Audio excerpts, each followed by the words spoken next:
afternoon, we had a really wonderful morning with at least one crossover. So we have Nick Simchik, who is still with us, which is for some continuity, and myself. The purpose of today is really to give a sort of cross-section of what was happening in the school last year. So this is finished work, which some of you may be aware of already. And this is an opportunity really to have a little discussion around a range of topics that you'll see now. And it's also an introduction to some of our new tutors and some old tutors and some good friends. Exactly. So what I'm going to do is pass the mic around so you can just say a couple of things about yourselves so I don't have to introduce all of you one by one. And then we'll kick off. Hi, I'm Sam Jacob. I run the Sam Jacob Studio, and I taught here for a long time, and I'm a member of council. So I'm watching. Yes, exactly. Ingrid's everything. Hi, I'm Fran Williams. I'm Deputy Architecture Editor at the Architects Journal. I have not taught here, but I studied at the University of Cambridge. Ingrid was my first year tutor. And I love architecture. I also love architecture. Pass on to Nick for those who didn't meet you before. Yeah, so I'm Nick Simchik. I'm assistant professor of architecture and urban studies in Cambridge. I run MOUSE, which is the MPhil in kind of histories and theories in the Department of Architecture in Cambridge. And I studied here a long time ago as well, and very happy to meet everyone. Hello, Alban, a new tutor, Inter 12. Got it right. So many numbers. Architect, a bit of sustainability, a bit of conservation, a real new love for self-built because there's no contractor. Yoo-hoo. And I teach with Elliot, who was here this morning. Hi, I'm Davide Sacconi. I've been living and teaching in London for 10 years. And I've started this year Diploma 20 here at the AA, and I'm teaching also at the Royal College of Art, the studio. Hello, my name is Yushi, and I'm teaching Intermediate 11 with Lisa. And I have studied environmental engineering before, and also I'm an artist finishing my PhD at the Royal College of Art.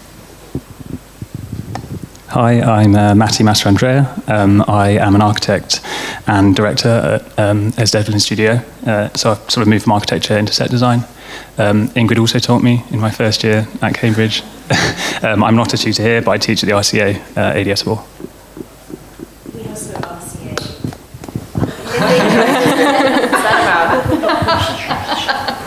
Fantastic. So, over to you. Yeah, I'm going to present everything on the screen. My name is Anastasia Fedotova, and I'm going to present you my final fifth year project, which is called Automated Play of the Machine, Melting Away the Fundamental Elements.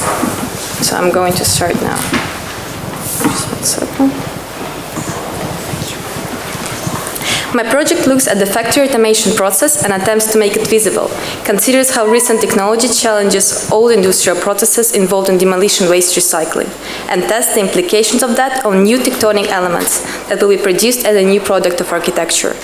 By taking cities that are currently undergoing a significant demolition of mass housing, I'm proposing to consider both a physical dissection of the buildings, which are due to be demolished, and a speculative imaginative dimension of that, through recycling of the fundamental architectural elements by an automated robotic process. However, given that my work is both imaginative and procedural, I wanted to also approach it from the view of curatorial strategy and display.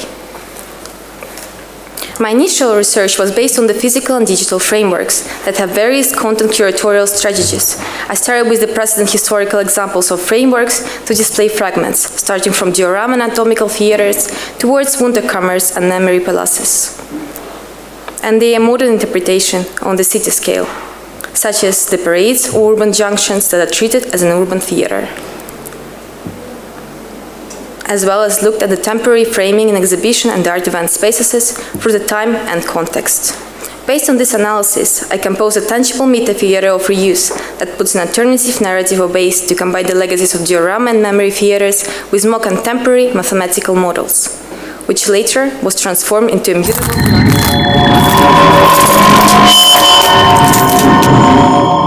To accumulate content in the constant expansion, I proposed a flexible framing based on the revised Piranesi's maze-like prisms etchings, filled with the collected and sorted demolition waste. To bring the timelessness of this work into the contemporary context, I looked at various current practices dealing with content curation. So another way to think of my project is that it operates on the archive of the dismantled structures. But I would like to distance myself from the cases of Fronter and Landager Group to get across the constraints of material reuse. I want to explore additional possibilities of material reuse and allow material transformation to happen through the design of according processes. By doing so, the framework becomes less important. It is not anymore about the physicality of the columbarium archive, but instead it is a grammatic framework that allows acceleration of transformations to happen.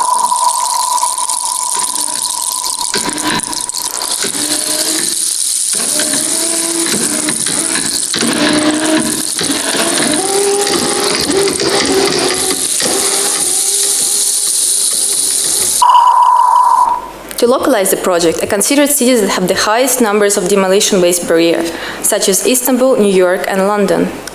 However, what offered better opportunities for this project was a particular type of process that generates a large flow of demolition waste, which is a renovation plan of mass housing of the socialist era that proliferates across enormous territories of Eastern European countries. Moreover, several countries from this list do not have a chapter on the issue of demolition waste in their legislative system, and most of the waste ends up in the predominantly illegal landfills. So I chose to treat this territory as a starting source, as my project never lands on its specific site. Therefore, this project will use prefabricated panel housings from the socialist era that are currently under demolition plan as a primary stream and insert them into the automated process of recycling to produce new tectonic elements. To design this hypothetical process of the mechanical fabric, I firstly started with the technical analysis of the materials and their quantities deriving from the panel housings, such as concrete, metal, and glass, and associated industrial processes that recycle those materials nowadays. The incorporation of robotic intelligence into those processes will enable more rapid and responsive manufacturing, where products and production process can adapt autonomously to changing parameters and output constraints. I wanted to challenge the linearity of industrial mass production assembly line methodology through the lens of the post-Fordyce theory. Therefore, my project consists of discrete nodes and of flexible, specialized stages. This flexibility was also applied to the material transit design within the machines curating each of the process stages. This project intends to be less restricted by the set matrix of industrial operations, and even though at the start I want to have one clearly choreographed mechanical fabric of 3 elements recycling, and later one specific process for glass recycling based on my ETS thesis, the decision was to go against the set matrix and unravel the process into the discrete operational stages within the overall glass recycling. Those processes are further subdivided into 2 operational fields. The first one fracturing, where the initial extract elements are prepared for the second group of processes, where the new glass tectonic elements are fabricated. The starting point is the dismantling of the buildings into desirable components in the urban context. I wanted to challenge the existing demolition types that prioritize speed rather than resources for future recycling, through the top-to-bottom approach that allows distinct materials and components to be extracted in each phase, reducing the waste leftover that would be later inserted into the automated process. This will facilitate off-site splitting into desired sizes of extracted elements as a preparation step before further recycling.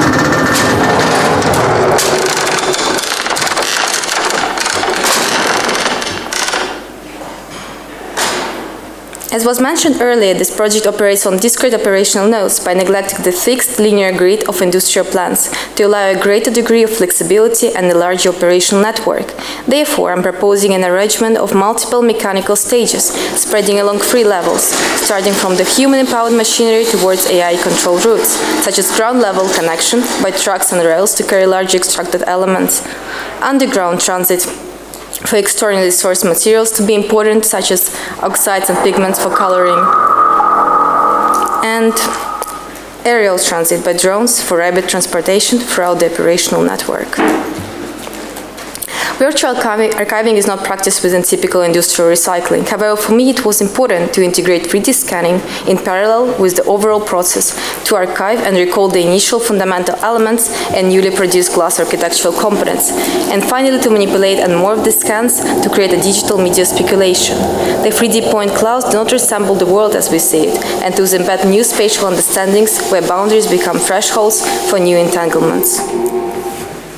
The manipulation process of the physical states of glass takes the largest span within the operational sequence and consists of multiple stages and sub-stages. It was important for me to allow new transformations during the material flow to happen and to challenge glass as an end product of recycling. An archive is a centralized stage that stores the infinite flow of received fundamental elements and stores them before they are released to the following stages. This creates a physical display that defines the identity of the past and makes the elements more visible before it is being passed to the following fracturing stages. To purify glass from external materials and to use it to its full potential, the inconvenient materials are chiseled out and sent to a separate recycling operational system that, instead of centralizing the material as industrial facilities are doing, creates a concentric outflow of material for customized efficiency. The filtered glass will undergo rinsing to prepare the fractured matter for the production facility.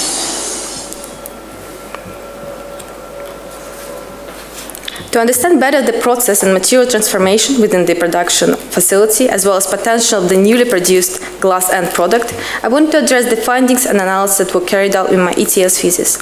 I wanted to create a variety of connections in between operations, such as, for example, a fusion of materials, the addition of oxides, and deformation through bending that could be converged into one process and would lead to unique properties of each final outcome that contemporary industrial batch production doesn't allow.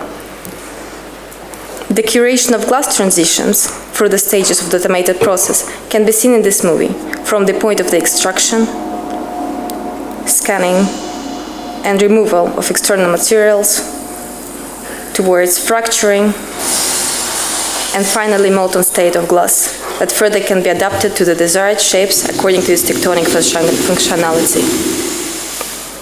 From the technical perspective of the outcome, I was interested in challenging glass as a construction material that would be able to support vertical and horizontal loads in the future construction, as well as try to move away from the already widely used planar glass elements. This was done through a series of digital tasks corresponding to the specific stages of the automated production process, such as color incorporation through the addition of externally sourced metal oxides into the molten glass to not only control the penetration of the daylight, but also through the potential of psychological impact and the transformation of light, create unique atmospheres within the space.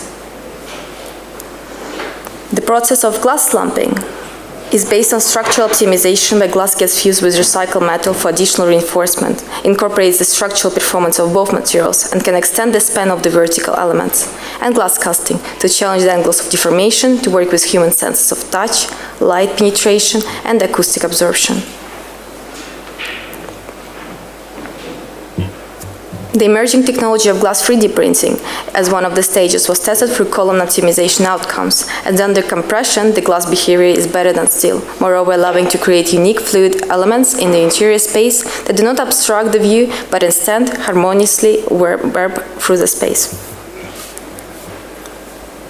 For the production of various scale tectonic elements, I want to critique and improve the existing ideas about glass architecture and its precedents. The aim was not to produce mathematical ideas of prefabricated glass envelopes that additionally pose environmental problems, but instead to express the form and character of each element that through an automated process could be tailored for specific dimensions and experiential qualities. Generally, nowadays architecture that is being built consists of typical prefabricated housing estates that are restrained by the fixed industrial and engineering processes. In this project, I aim to deliver specific uniqueness to the ordinary systems of recycling and glass construction through the formulation of a new continuous flow of automated processes of material recycling that rejects linear and repetitive industrial production methodology and introduces new modifications to the end product of material transformational flow. The newly produced glass tectonic elements are no longer simply columns, walls, floors, but instead that they become part of infinite caves, horizontal crystallized landscapes, expanding transparent mazes, distorting views, and frozen vertical cascades, which, starting from the technical analysis towards a variety of forms, colors, and psychological responses, transform the perception of interiors and exteriors, as well as orchestrate emotions and present a unique opportunity for glass construction. Throughout this project, I tried to use a speculative movie and drawings narration to be able to go beyond physical boundaries of visible and proceed to a level of virtual projections, to add extra dimensions, optical illusions, and notions of movement onto previously static objects, and introduce something unreal into the real world.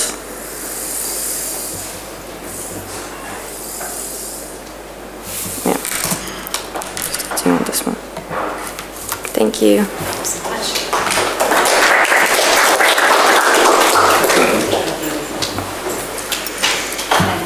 This is very sort of light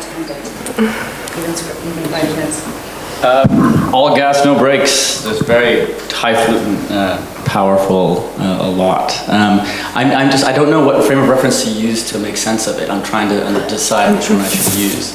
It feels like there's a lot of anxiety in the project to me somehow. It feels like Dostoevsky's Notes from the Underground and Matrix Reloaded combined somehow. And like all that is solid melts into air as the city gets kind of constantly reshaped. So there's just so much happening. I'm just wondering why,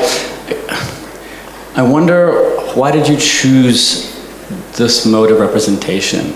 Like this very kind of sort of bizarre register of emotions with the sounds and almost psychedelic kind of visual representation. Like why was that the visual language you decided to use to convey this message about fundamentally ecological issues and issues of gentrification and the city being kind of demolished and rebuilt? I think I was treating this project really personally because it influenced my country, my city, and I really wanted to deal with this terrific problem that is currently undergoing, especially in Moscow. And I wanted to represent it in those colors, and I know there are so many dramatic projects that are being shown in like a very dramatic language, like artistic language, and for me it was important to actually to have like in-betweenness of like showing the reality, but also create this this emotional, artistic push into it, which kind of comes with the color.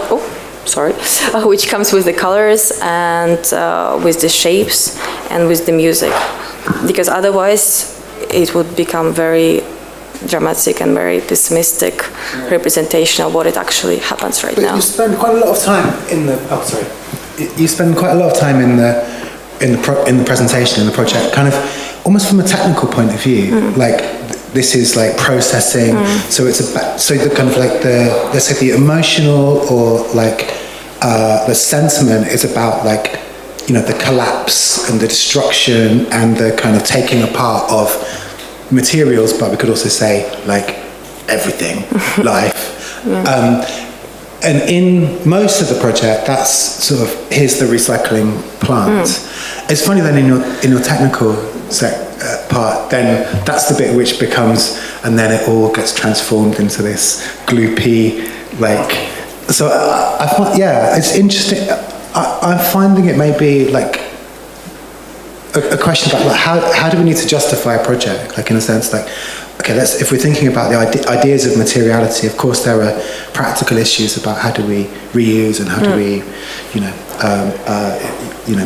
use less carbon, etc., etc. But there's also like the weirdness of living in a material world, and one which architects spend so much time trying to put together, people spend so much time trying to stop falling apart, but will fall apart anyway. That's sort of like there's sort of like mortality of the built environment. So I wonder like how much did you feel you had to justify a project through being technical, and how much did you feel constrained by that? From the technical perspective, because I was doing my final year, I was meant to deliver everything very technical in the middle of the year, but then I really this is the final year, my final project, I wanted to put my knowledge that I gathered from AA and like everything that I learned, and I just wanted to make this project just a bit more than just technical, but also introduce the virtual aspect in it, as I was mentioning it. And I think because of that, my project looks kind of technical in some points, but then at the end, it becomes this. It becomes this, like, I don't know, eruption of emotions that I had throughout the 5 years of my education. Isn't that what AA looks like? Psychologically.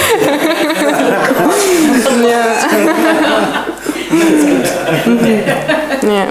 I mean, you go through through darkness and some lights. So yeah, you put yourself from some pieces back together.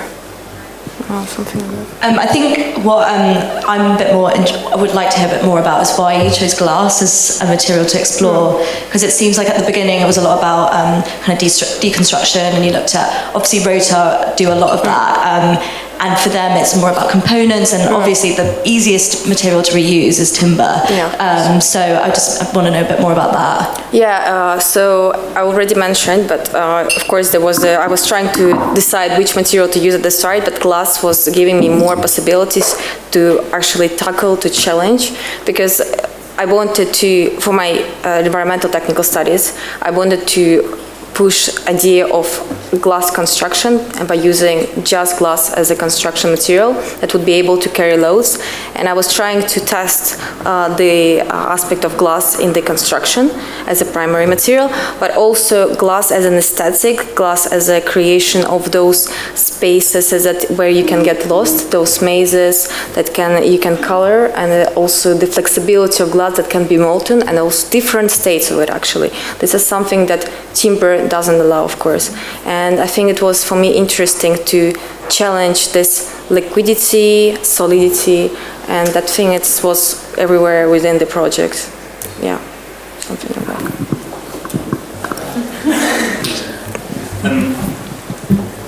I wonder whether on reflection, is this on? You hear this? Yeah. On reflection, you feel that your kind of commitment, I suppose, to this process of archiving and then sort of atomizing and reforming meant that perhaps the project, there's a kind of lacuna in the project, or like questions in the project about, perhaps a more like Rota methodology of just kind of keeping whole components that would have been of benefit. Because I think it's interesting and telling that sound was picked up. I thought that was also a really successful part of the project. And I suppose there's a whole history around sort of Foley sound, of essentially a practice of reuse, sound standing in for other things, that I think is a really fascinating aspect of the representation of the project. And I think, so there's a question there about, the way you chose to represent it. I wonder whether even in the process of the filmmaking, you felt that you could have incorporated more kind of whole things reused in the kind of presentation of the project, but also whether on reflection, you think this kind of process of completely kind of simplifying to then recreate was in a way the most successful part or not? So I started actually by using, in my first term, I was trying to use the existing building materials, building elements, and trying to build with them or creating an archive out of them. This is what I did in my Piranesi caves. But I didn't feel it was restricting me. It was restricting me from going further into the materiality aspect and to like going through this journey of how the material can be adopted. And I think in my automatic sequence that I was trying to create, this is where I think the glass transformations through this journey is actually what was interesting about the project. Whereas using just the existing materials, first of all, if we talk about the technical perspective, we're talking about the socialist era buildings. Of course, the material, you can't really just reuse it. You need to remelt it, add new glass into it, so it becomes toughened. Therefore, that was also one of the why I was reusing and remelting and reusing the shape. Something like that. Sorry if I'm making sense. Like liquid, like technically moving. Does anyone else hear this before? Technically moving? The glass is like technically not fixed. I mean, everything, I suppose. I'm wondering if that's part of it. Yeah, like all the glass actually slumps. It's like melting. Yeah, I mean inside. If we go to maybe.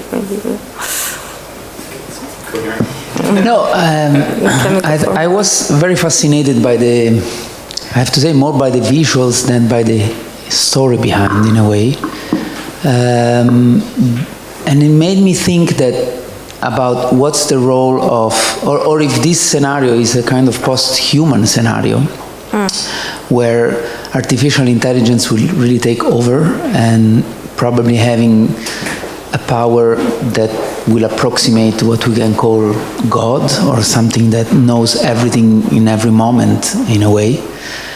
And I think that this could be quite interesting also in relationship with glass, which is essentially made of sand, which is also what we are made of, according to God, in a way. And I think we could give this different reading in which maybe it's God taking over and finally make all what we have done return to sand somehow, which I found actually fascinating to imagine it as a huge glass landscape, let's say, that could encapsulate the earth at some point. And also made me think about another thing that is this kind of myth, probably, or I don't know if it's true, that Luis Barragan was actually turned into a diamond. I don't know if you know this story, but Luis Barragan, the famous Mexican architect, was cremated and he was given as a present as a diamond to the former wife. And it's a beautiful kind of possible endings for all of us. It was the DRL project this morning where we started to talk about God, or playing God. So it seems to be a theme of the day. And it's not about climate crisis, it's about, a kind of universal solution. I'm wondering, to what extent, whether it's glass or it's not glass, I think a lot of the project is in service of the way in which you've chosen to represent it. And it does feel a little bit that, all of the years of your education has led up to this opportunity to test a series of ways of creating film, as Matthew was saying, introducing music in a very particular way, creating the cuts that you've created.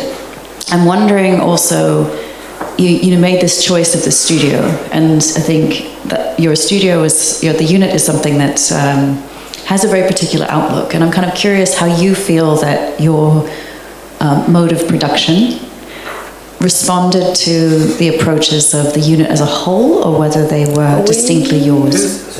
This is Maria Fedorchenko. Yeah, last year we were actually meant to produce film as an end product of our research. But at the same time, I was trying to... Most of the people went just into the film and had a few other visuals on the side, but I actually wanted to have the in-between. So I want to actually integrate pieces of film and also have some drawings to back it up. Because I feel like film is more kind of to the virtual aspect of my project, whereas my drawings were trying to explain the technical aspect of it and being more based on Earth, I think it's sort of the reason why I'm asking is that we had this question this morning, sort of where do you pitch your project and what do you not have to answer? And in some ways I wonder whether you don't necessarily have to answer the technical side, because actually the purpose of your project was to evoke a sensibility that is about this kind of perpetual destruction and reconstruction and the shift between something that is highly orthogonal and rational and something that is kind of dynamic and unpredictable. And I don't know if that was, it's almost like it was made for the film. I don't know if that's a fair, which is fine. I think it's okay that that's the purpose of your project. It doesn't have to answer everything. Yeah, because it makes me think of a couple of projects, like Michael Landy's Breakdown, the artist who destroyed everything he owned in a shop in Oxford Street. But also, dear grandfather of the AA, David Green, who did a project called City Crusher, which was like he worked out how long it would take if you hired this machine to crush the Empire State Building. And like those projects are not about like saving the world or doing anything good. They're about like a kind of horror at the presence of the world in a sense. And for me, I really appreciate that aspect of your project, because for me that's like it's really thoughtful, it's thought-provoking, it's quite emotional, and it's sort of less about like the stories that we know about. Oh yes, of course we can reuse materials, and not knocking that at all. But this sort of like more, somewhere between despair and high concept. Also position yourself as an architect as someone who does the opposite of what architects are supposed to do, rather than build the world, take it apart. Yeah, why not? Can I say something? Yes, of course. The unit is kind of like famous for being obsessed with the diagram and like the kind of REM thing that is, the sort of heritage from REM. And it's funny, the diagram is supposed to be very transparent and explain an idea clearly. And in your video, I see a lot of, like at some point you say, demolition and this building sort of dissolves. And so there are diagrammatic elements, but it's all inside this jumble of crazy stuff, So it's like, and also even the project is dealing with glass, which is transparent, obviously, and sort of, in a way, should do the same thing as a diagram. But I think even the render engine you're using doesn't actually let you have proper transparent glass, and it certainly isn't transparent in your film. So it's a sort of funny thing that you're doing where it's sort of like the transparency is completely like non-existent. And I think, it's kind of ideas that I'm doing Maria now, and that maybe this sort of like hunger for transparency is becoming redundant in an age where there's so much information that sort of claiming transparency isn't really a way of winning an argument anymore, because there's just infinite amounts of information anywhere. So I don't know, I wonder if it's a sort of intuition of that, basically. That's an interesting question. There's a whole metaphorical reading of it. Right? Very metaphorical. Especially like, fake news and what is real, what is not real. And without asking you to comment in any way, but, contemporary Moscow, information. I remember when we had the approaches, when we talked, it was the stories and page evening, and Madelon was saying, she just drew things that she thought were funny, And I think actually this is almost the opposite. I think there is a will to describe something visually that might not have a definitive purpose, that might not have a conscious metaphor. And I'm just sort of bringing also you're up to into the mix of. You want to? But I thought she wants to. Fine.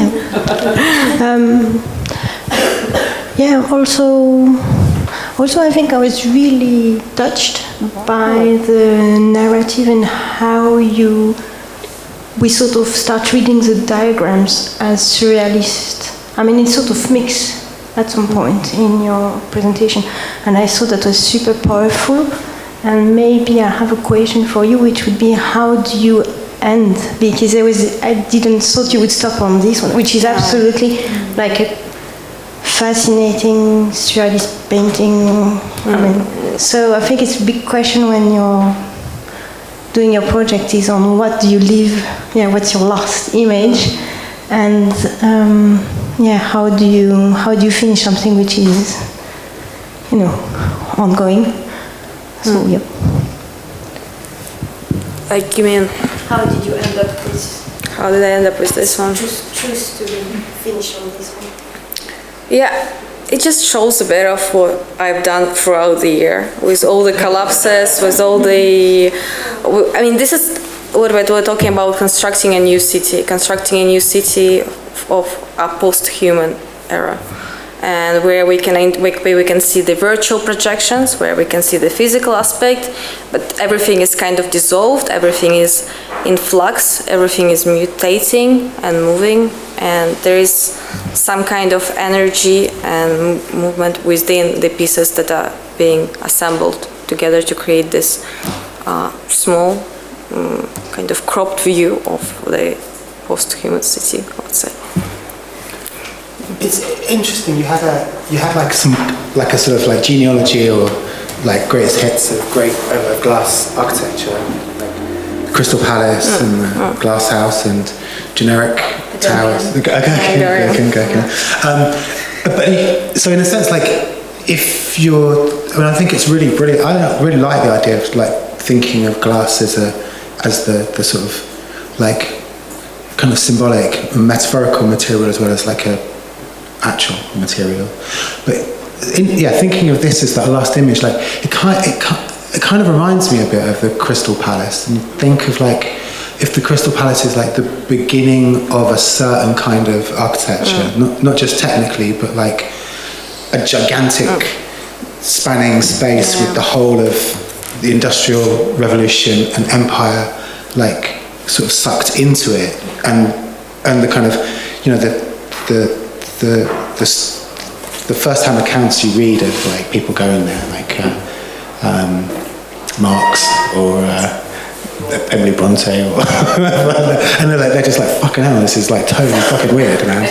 And terrifying. Yeah, you're terrified. They're like, nobody's speaking. Everyone's like in sort of like, and it sort of feels like this is a sort of rephrasing of something like that, like the sort of like the impossibility / like sublime scariness.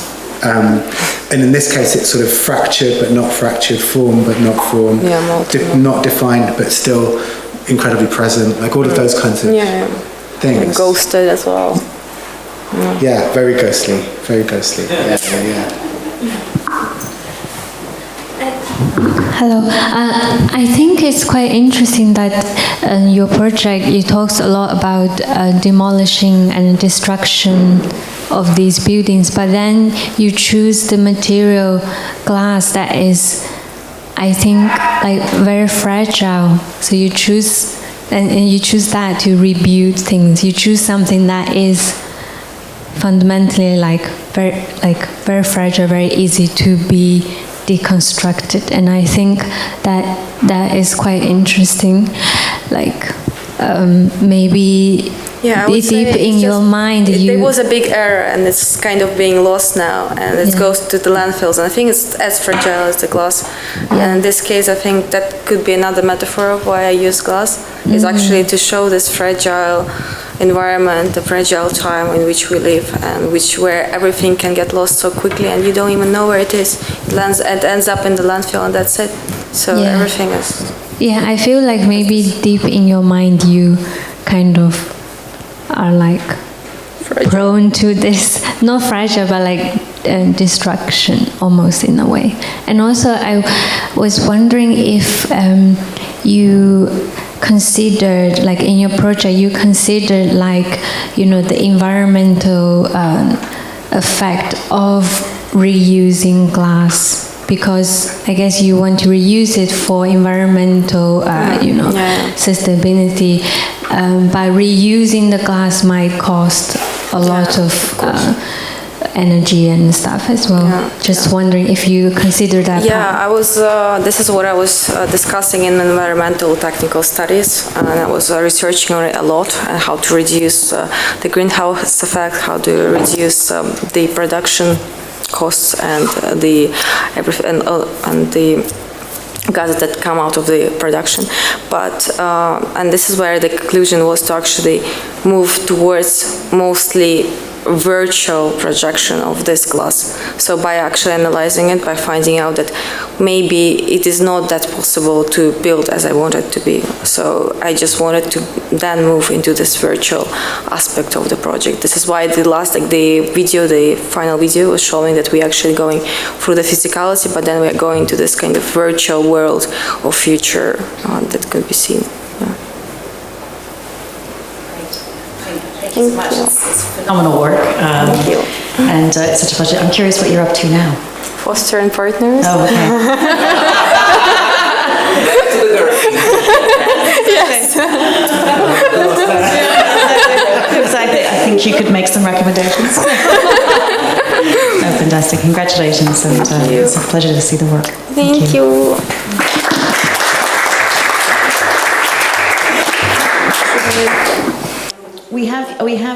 You're going to be sharing screen, or are we doing this on both screens? Or sharing screen just here. If you would like to also introduce yourself and a little bit about AIS to give people some context, I think it's a really interesting follow-on from the previous project.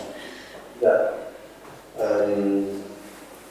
I'm from AIS, Special Design and Performance, and I worked on a multimedia project, and mostly our projects based on spatial design and performance aspects and installations and such.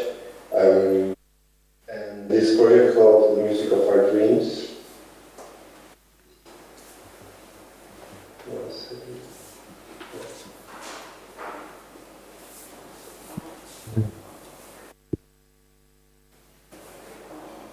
Yeah, may I introduce the project?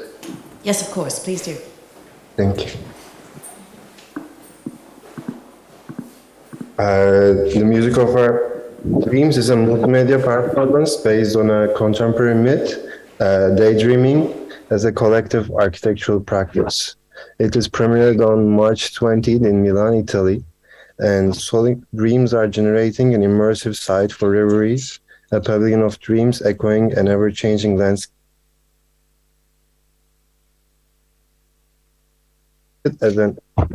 Created as an opera of 4 acts, 4 musicians and 2 performers, and the project carved by a surrounding sound system, movement, special interventions, and a video installation.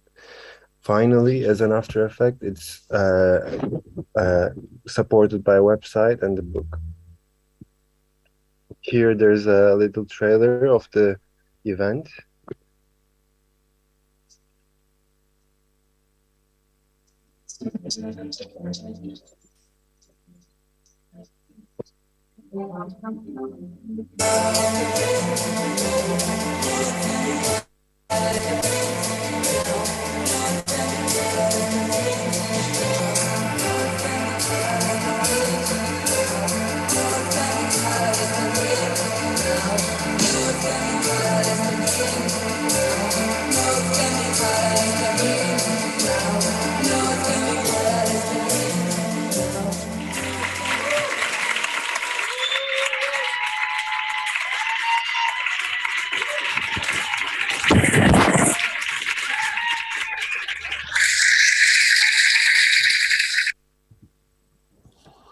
As a design attitude, I started with our professor Taylor Lorenz's design theory, design of the design process.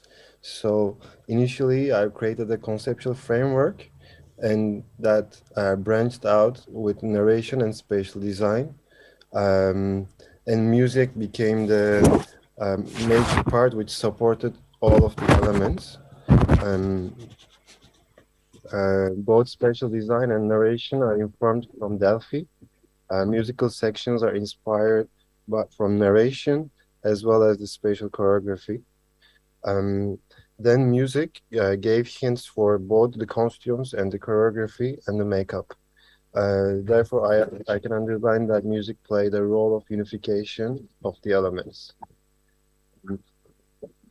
The research focuses on 4 chapters, and the initial one called conducted intelligence. It's a term that I developed with the combination of conducted improvisation, which is theory of Butch Morris, American improvisation musician, and the conductor, and collective intelligence, which is a term by Pierre Levy. The second one is sonic community. The third one is psychogeography of virtual spaces. And the fourth one focuses on the artistic imagination and utopian practices. And these are the 4 subtitles that the project focuses on: archaeoacoustics, interspecies, race of sound, and the sound objects. For the construction of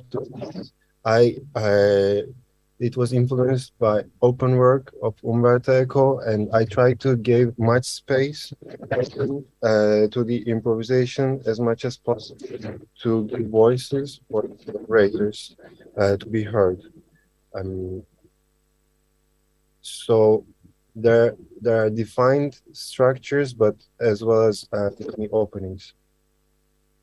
Agneten and to Questus Interior was my ambiental references, one which is more monumental and the other one is more intimate.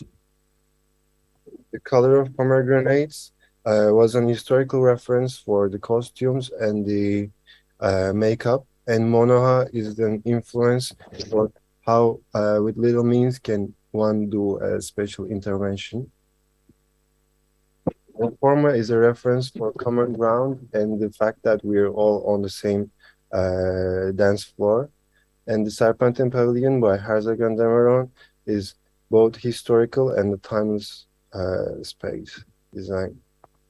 Music composed by 4 musicians, and 2 of them were on the sides, and the musicians were used as leaders. And 2 of them were playing analog instruments, and 2 of them were playing digital instruments. Here the digital, and here the analog with pedals and synthesizers. For the sound environment, it influenced from the term eka, one of the most brilliant cases of archoacoustics, also known as acoustic vases turned brass jars were placed in chambers under the row of seats in Greek theaters. So I found this place, which is surrounded by a sound system, and which was almost part of the architectural space. Narration was influenced by the initial theories and then turned into a myth. We have created a libretto, a booklet for the piece where audience can have it and follow all the piece. Here there is the chapters. First one, very noisy and rhythmic. The second one, more dreamy. Third one, as a song structure and pretty rhythmic again, and the third one has a Greek back vocals. And the fourth one was a song saying notes can be catalyst of dreams now. Video mapping, one is an artificial intelligence map. The first one is informed by movement as an animal instinct and rock formed shape. These are projected on the wall to create an additional atmosphere. The second one is a circle, and the movement prompt given to the choreographers is question mark. The third one is the space-time infinity, and the movement is pixels. The chapter 4 is the movement of hope, and it constructs a pavilion of dreams.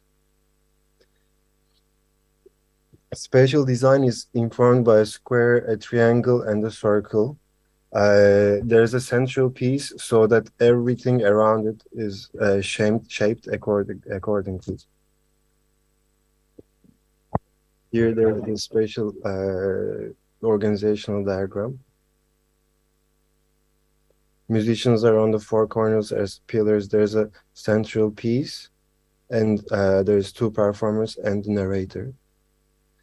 It's constructed so that everybody can see each other and interact while they're performing. And these are the renders for the circular piece. It's a hand-cutted mirror. And there's a formal connection between the performers, the video mapping, and the sculptural piece.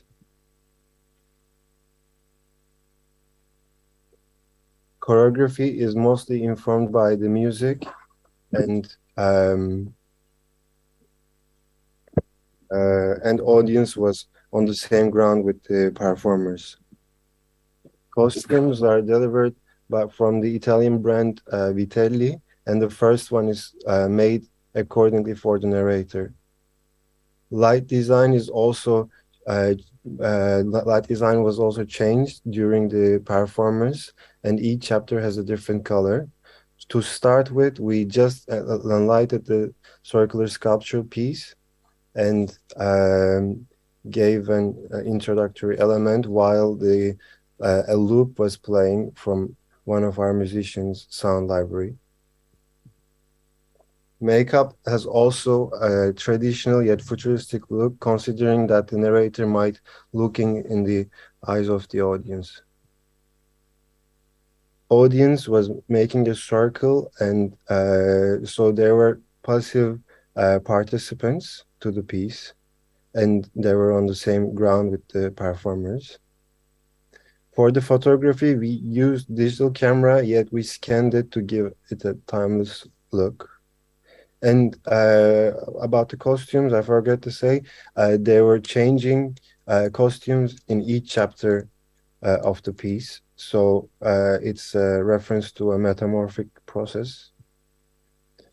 For the cinematography, we used film camera as well as digital camera.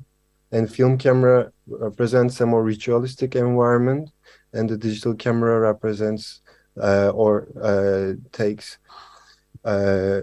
it creates a digital archive. The poster is also informed from the spatial diagram, the spatial configuration. Both corners are fixed, and there's a central piece to it. Libretto design is also reflects the graphic identity of the project and also the communication. The event went sold out very quickly. The location was Chitre. It's a residency and artistic experimentation place. And for the in relation to the project, I've given two music pieces for the collaborators from our department, so that the same dream idea reflected and in their projects as well as sound pieces.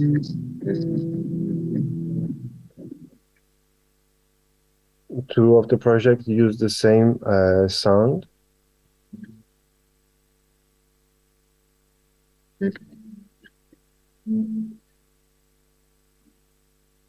As an after effect, I have created a website where there's 4 articles that created the project.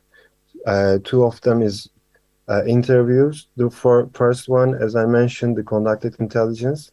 The second one, the sonic community, is an interview with Vittoria De Francis, who's a curator. And the third one is psychogeography of virtual spaces. It's a dialogue with a psychotherapist on the Zoom and the body intelligence. And fourth one is how a better future looks like. I shortly introduce you the collaborators. Vittoria De Francis, creator and performer.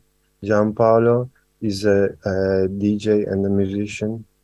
Saif Gabar is a musician.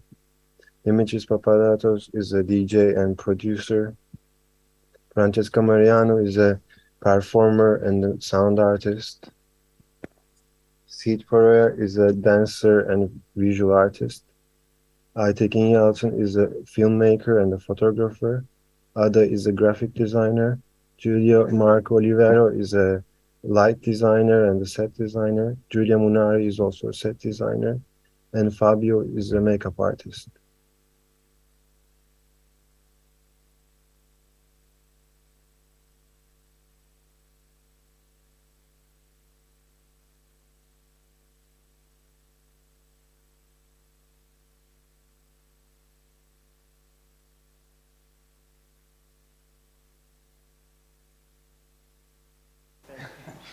For probably obvious reasons.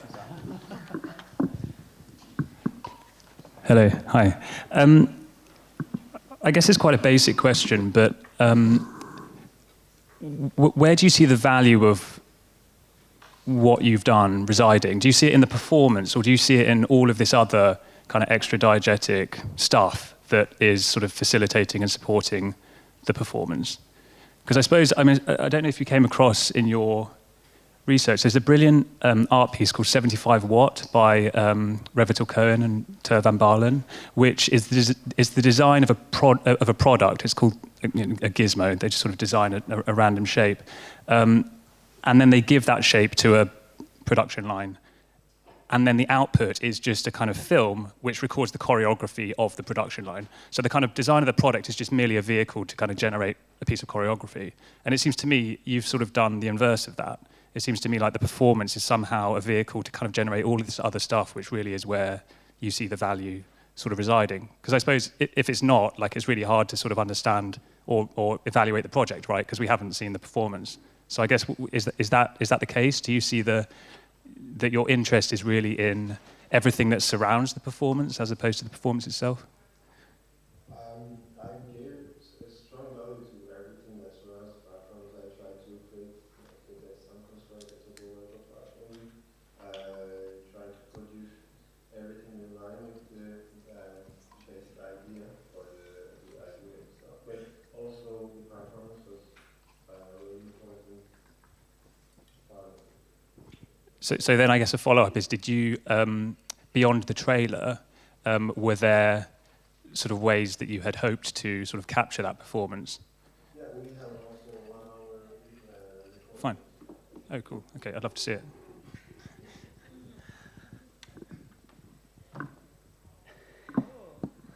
It's got the power. Yeah, it's so hard for us to, I feel, but I'm finding it hard to comment, but it does feel, the way you presented it, like very self-referential, like this reflects that, reflects this, reflects that, and then it's hard, I think, for me to, like, well, what's the origin of it, in a sense? And the justifications that I was sort of reading and hearing were not necessarily sort of publicly articulated. They were presented more as in a kind of like idea of an artist, like I wanted to do it, rather than, let's say, the ways in which maybe we're taught to think about in architecture school. But maybe that's a really good thing. Maybe that sort of justification of like, well, because the world is like this, I had to do that, rather than like, I just really like something, you know?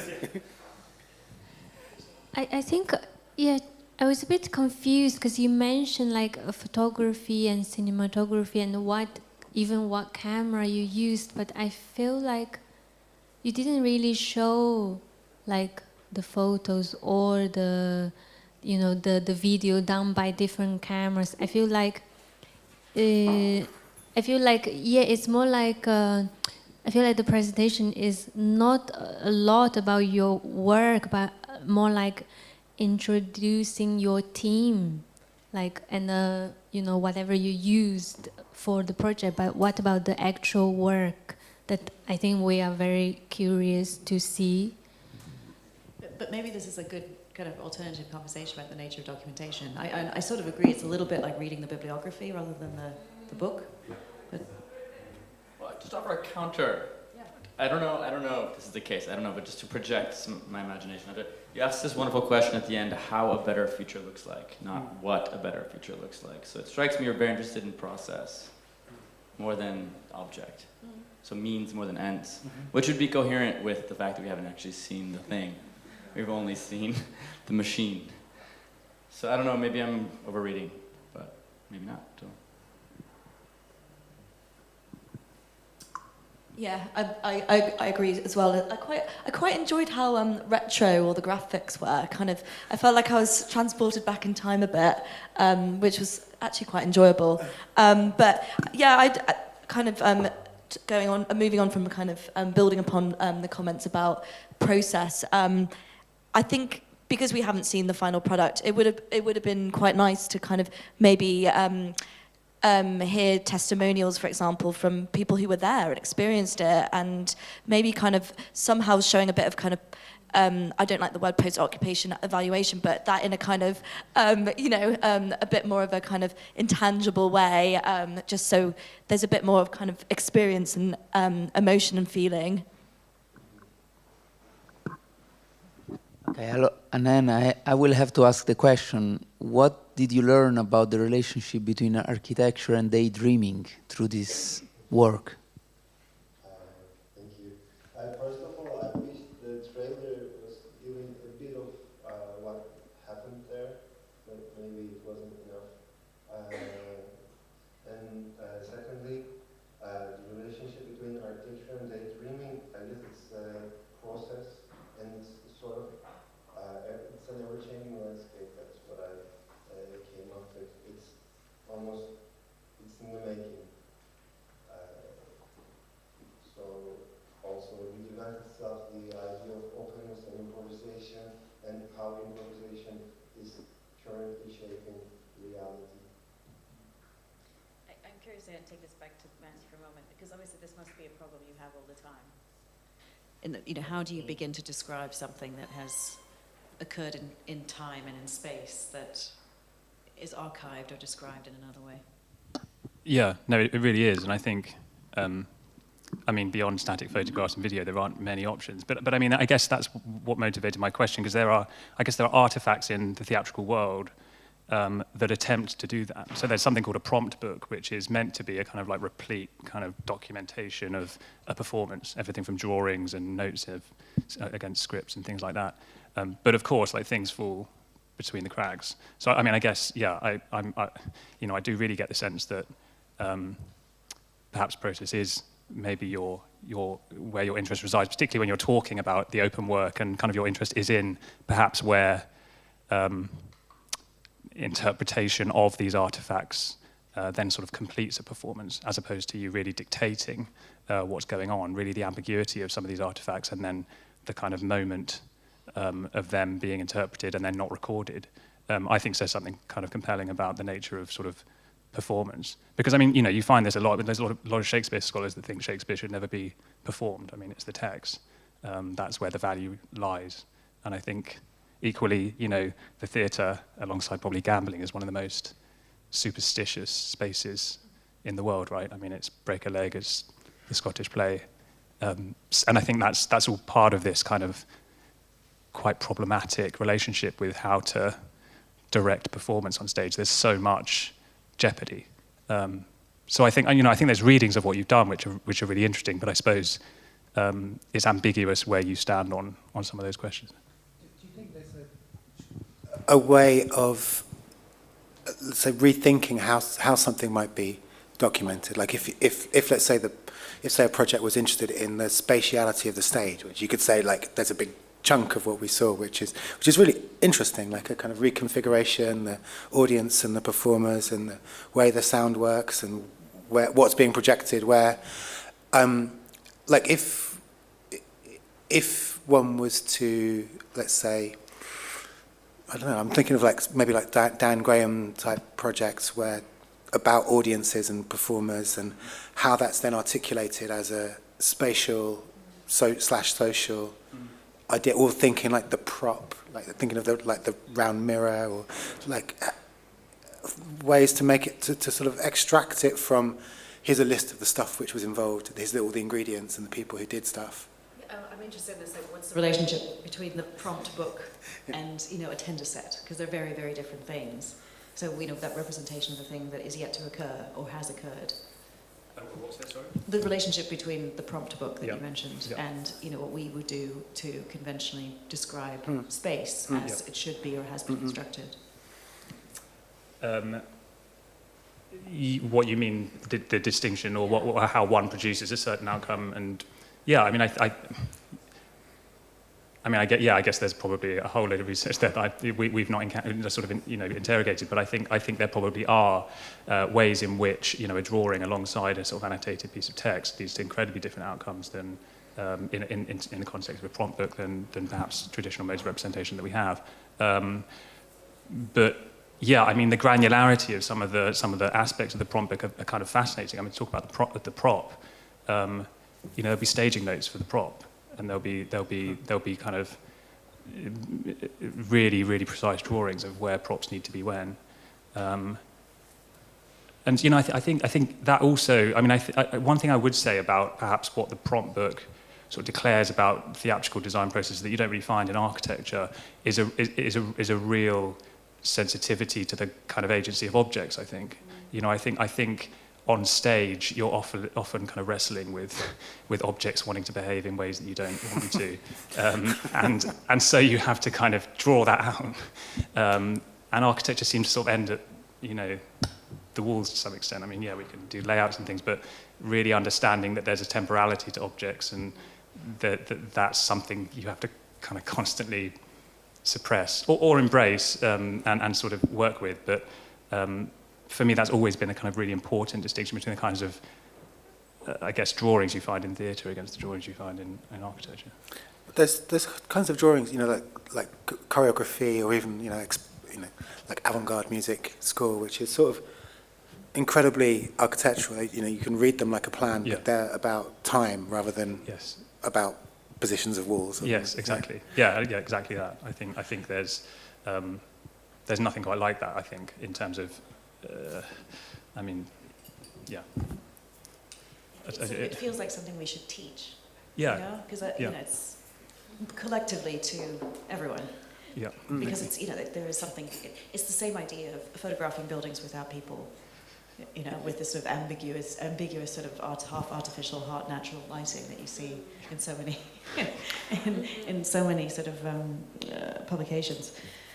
I don't know about what I was calling the prompt book, rather than the prop book. Prompt book, but it contains notes for props. Okay. Yeah.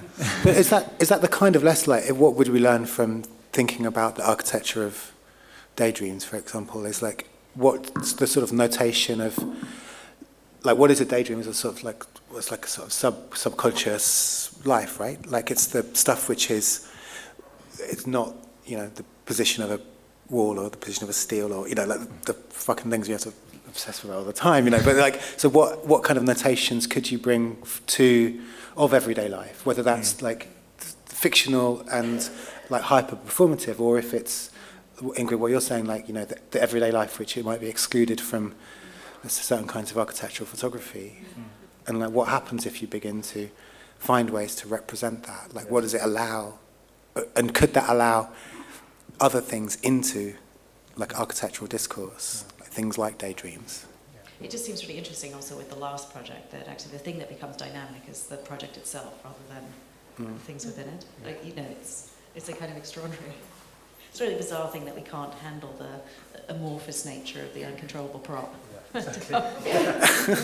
The uncontrollable blob. Question for Kant. So it's always this funny position as a critic, is forcing the artist to reveal the trick or the gimmick that the enchantment comes from. You don't want to do that somehow. People just don't want to talk about it. And so it's like tension, right? So there's all these clues of kind of ancient archaeological meaning from the background, kind of Syrian winged lion, to the Armenian Stonehenge, where henge means to speak to, I think you said, something like that. To the kind of triangulation, because there was a kind of diagram, kind of triangulation of figures, and almost a kind of pyramidal sort of geometric arrangement, ceremonial arrangement. Like, how do we talk? Is this a part of your project that you'd like to talk about? Is that part of the dream? Yeah, it's sort of the logic that I try to create, that where the whole performance or the sound emerge. I just, like, I mentioned notations, so I just try to design everything as notations so that the main music would come up so that it would form the architectural space. So it's just the triangulation, the performativeness, everything is about the main logic that would influence the musicians to come up with a 1 hour score so that everything would build up on that score. Okay, so what is the relevance of Armenian Stonehenge? That's the film of Sergei, and it was a visual reference which influenced the costumes and the land, because I just wanted to have a land form reference for the culture. Like, I just wanted to pick something from Anatolia, from Istanbul, maybe it's related somehow. So I just wanted to have a reference from 11. There are many references from Anatolia. The Armenian one is very specific. But yeah, it's, I mean, that's... It's a broad reference, but still it's not translated directly. It's a very way translation. Okay, thanks. I think we will probably keep moving, but thank you so much for joining us and showing us the project. It's always wonderful to have a little insight into this kind of magical world that you two have going on down, just downstairs. I know you have a performance this evening at 6, so I'm just cordially invited. Thank you so much. Thanks for sharing.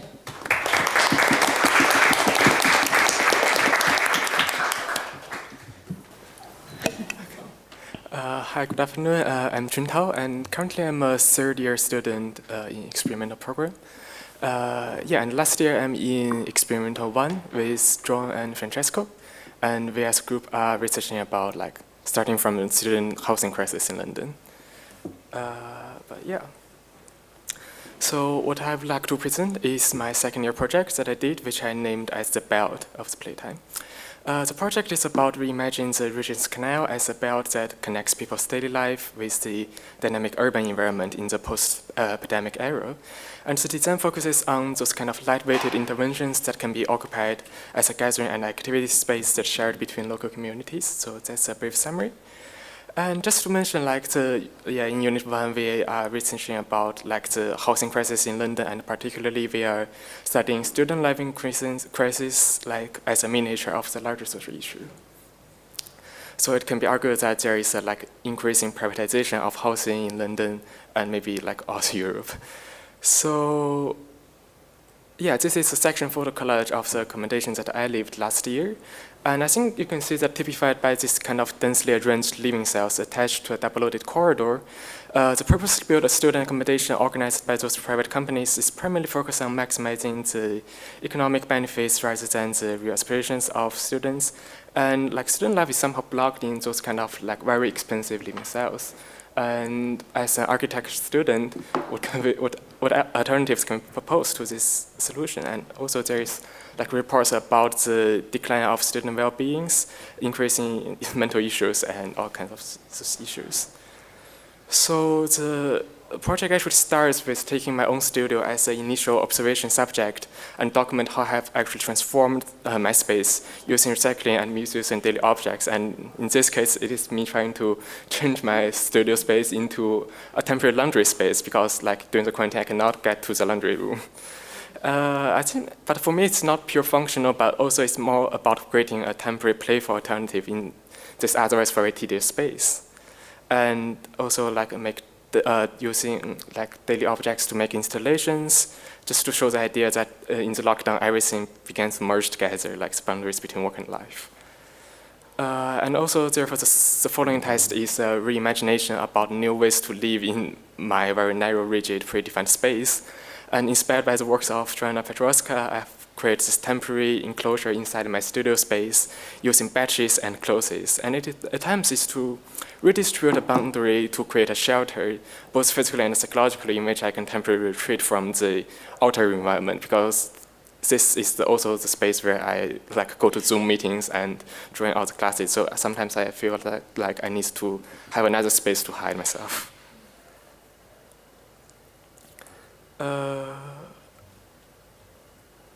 So parallel to that, we also had a typological study about student accommodations. And there is a diagram showing the relationship between what is the private space, what is the communal area, and then what's the corridor. And for me, actually, most of them are quite all similar in a way, with communal space separated and located in a specific part of the building. So the next exercise is about if there is alternative ways of arrangements. So actually, by analyzing and breaking down the logic of all these case studies, we have created some collages, physical collages, trying to see if there could be alternative possibilities for the arrangements. And I'm particularly interested in that one, which I placed the communal space at the like every intersection point of the corridor. And by doing so, I'm hoping that to integrate the public activity into the daily life like more naturally, because when people are walking through these spaces, they could be attracted by what is happening inside, so that there could be a conversation happening within those spaces. But actually, in the second part of the project, also in the second term, when I started trying to find a site of my project, like I was distracted by the Regent's Canal.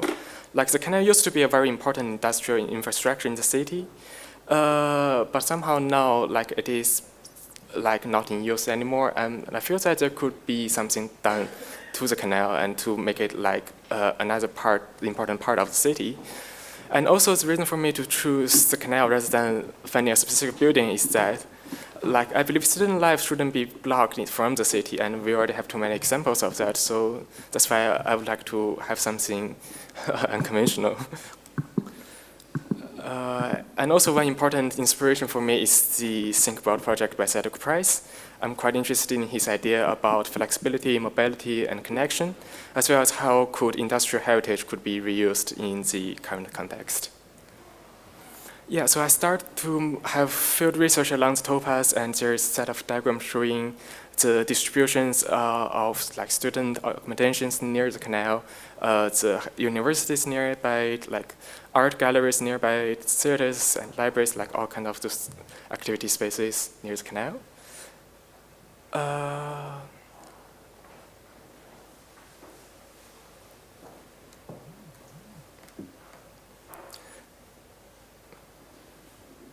Sorry, the PowerPoint is not just, okay, yeah.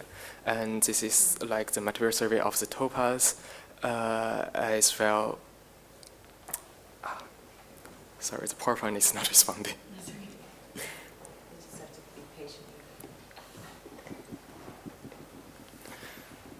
Yeah, so like for me, the canal is kind of like an oasis. Like, I think it's quite fortunate for us to have this kind of space protected in the city, but at the same time, it is also not evolving and not that kind of related to the city environment anymore. So what I'm trying to make is that to somehow make it a little bit more vibrant and connected to the other part of the city, to make people awareness of this and to bring them to like some new activities inside. So this is like a section drawing, like in my side research, to show what is a typical condition along the towpath, like the relationship between water, towpath, and the street. Therefore, after surveying the existing condition of the towpath, like I have envisioned my project to be a set of light-weighted interventions happening along the towpath in the currently dilapidated or disused locations. So I've kind of make some like photo collages, trying to show like some of my initial ideas about what these kind of interventions could be. So ranging from like staircases to pavilions and frame structures, open platforms, like, or just can be as simple as extension of the existing towpath. Yeah.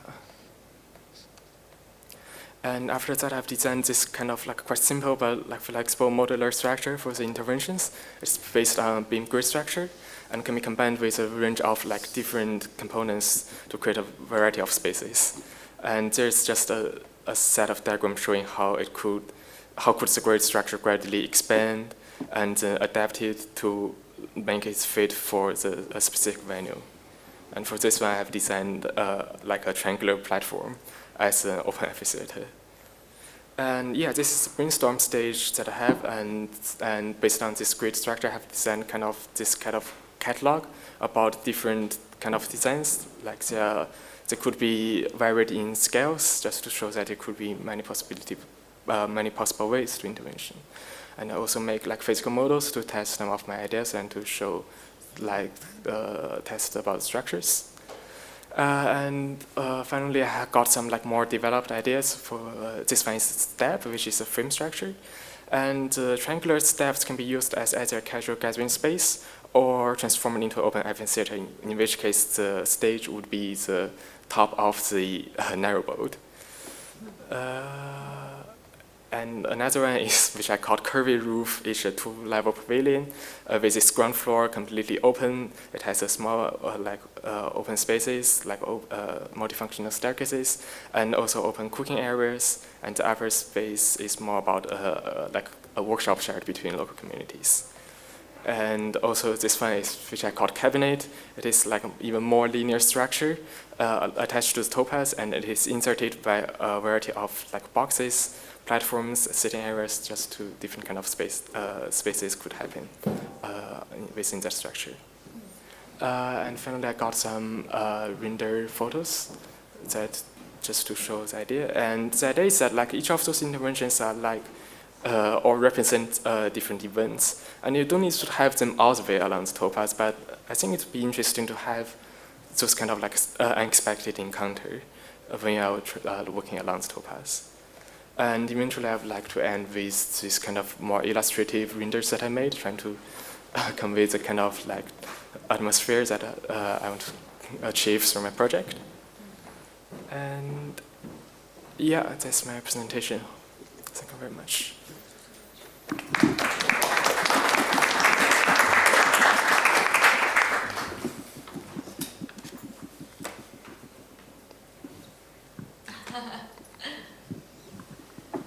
I thought the presentation was really clear, so well done. Just from a kind of, just like all the imagery, the plans, the way you described it was just incredibly legible. So I really enjoyed that. I think it's a really interesting topic as well. It's very, very relevant. I think you started with the question of kind of the living crisis and the fact that rent is really, really high for students. It's really hard to find accommodation in London, and I'm just wondering how you kind of how this would come round full circle to kind of what your proposal for that would be kind of after this kind of structure. Yeah, actually there is a kind of a shift within like my research, like a year-long research.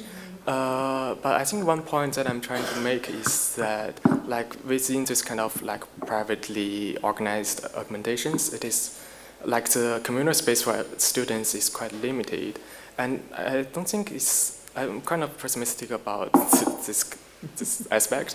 I don't think there could be much that can be done within the existing structures. So what I'm saying is that maybe we can have something just in the public area where students can use. So yeah. It's kind of funny because this morning we had a project that was, this commune in the woods and nature outside of Berlin. And this idea of a minimal dwelling and a frame that people could then have a sort of communal existence. So you've detached the housing from the frame. I really love the studies of your accommodation and what you did to create space with your clothing and everything else. I think to a certain extent, I'm pretty sure that my Zoom background probably looked a lot like your Zoom background. It was also my kind of laundry room and laundry office room. And I'm kind of curious if that level of kind of provisional invention might be something that might make its way into your project as well. Yeah, because I think it's also what is interesting in experimental program is that like in the first term we tend to explore different ideas. Like at that stage we have no idea about what my final outcome is going to be, so we just like play heavily, like just to try different ideas. But I think that kind of like intimacy and playfulness is what I always wants to remain in my final project, and I think it's very important. It's played out really nicely in several different stages, from the intimacy of the domestic environment, and then I don't know what this is, but I really like it. There's a consistency through many different medium, which I think is really enjoyable. Yeah, you're hired. Like, this, like so good. Like from beginning to end. Yeah. But what I meant to say is, it's to me in a way a perfect intermediate project, because you've clearly gone through a whole journey, which you should be going through, right? You shouldn't have it all figured out, right? You're there to try new things and to learn. So you're borrowing references, but in your own way. Like, so Fischli and Weiss with the, and then maybe a little shumi, and then maybe steam gas. I don't know. Potentially Sam Jacob. Sam Jacob, right? But never. But I think never going too far, right? So you're tasting, you're dabbling, you're borrowing in the way that I think is the right way to be moving, and then what you end up with is totally its own thing, right? So it's not derivative. It's not to me, right? I mean, of course, it's part of the amalgamation of your experience, and that's exactly what a great intermediate project should be to me, I think, in a way. But I will, just to be an annoying urbanist, right? Annoying critical urbanist, if I may. These student housings are mega problematic, right? Because there are ways that developers can extract as much value from land and not actually meet minimum housing standards for people. And so in a way, there's a complicity, which is the challenge, the kind of dual-edged blade of your project, in a way, right? So you're giving the space that the developers don't need to actually give, and that's how they make so much money doing it. So, but I wonder, I'm not just gonna throw the baby out with the bathwater. I mean, I think that this would be fantastic to have on the canal, right? Like, I would love to walk by that on my Sunday stroll, right?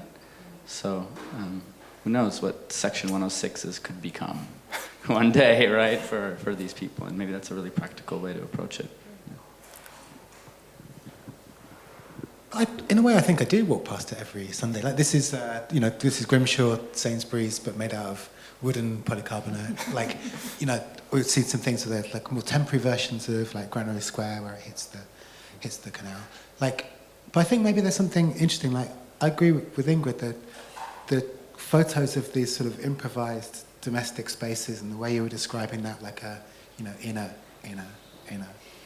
like a kind of nested form of domesticity, I think they're really interesting. And maybe this sort of, like, in a sense, I don't agree with you. Like, I don't agree that canals are forgotten. I think canals are developed to the hill, in North London. They go through, so they spend most of the time going through the most affluent areas, Islington, Hackney, Islington, Camden, Little Venice, et cetera, Like, I mean, Birmingham, different, definitely. So a very different sort of set of problems. But what I thought was interesting, though, is like if you think of like what a canal is created for a particular use, like isn't it? Yeah, like as you were saying, transportation, like coals and timbers and materials and cut through the city. Yeah, cut through the city. Like in a relatively violent way, like maybe not quite as violent as railways were a little bit later, and even less violent than roads.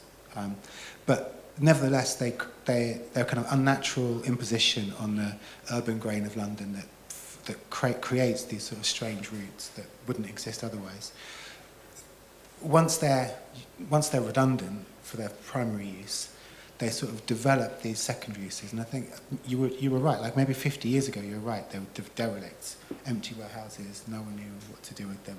But I think over time, there's been this sort of incremental reinvention of them as leisure-type spaces, and it's sort of interesting to think of that as an urban level of like that's you in your house hanging up T-shirts to make a kind of semi-permanent wall, like the way in which that sort of at a certain moment at least, like improvisation, reinvention, the kind of completely like a complete opposite of the usual idea of like you design to a function. Like here, the design, the function is entirely different from like having a nice Sunday. It was like keep the fires burning, keep the factories going, keep the children working, all those kinds of. So I think at that level, the idea of the improvisation, I think, is really interesting, and the way that you relate that from the most intimate, domestic, and personal to the scale of the city. I think that dialogue is really great, really productive. Thank you. Yeah, hello. Thank you so much, because I thought it was a really very beautiful journey all the year through that you took us really nicely through. And it's funny because I was expecting you to go and tell us about how many students actually live on the canal. And I thought that you would maybe play on that contradiction between London being so expensive and people ending up in narrowboat. So that's, I mean, it's, of course, it's, nobody asks any second or third year students to deal with the housing crisis because, you know, that's massive. And I really enjoyed that you create those structures that are quite playful and you recreate a communal space. But I thought maybe you could have looked at the people who live there actually. Yeah. And then, or maybe you did, but you didn't tell us about that? Well, actually, like, this is, I think for me, this is the beginning of the project. And actually, in this Sunday, me and another friend is going to survey people who is actually live on a narrowboat. Yeah. Yeah, my friend's here.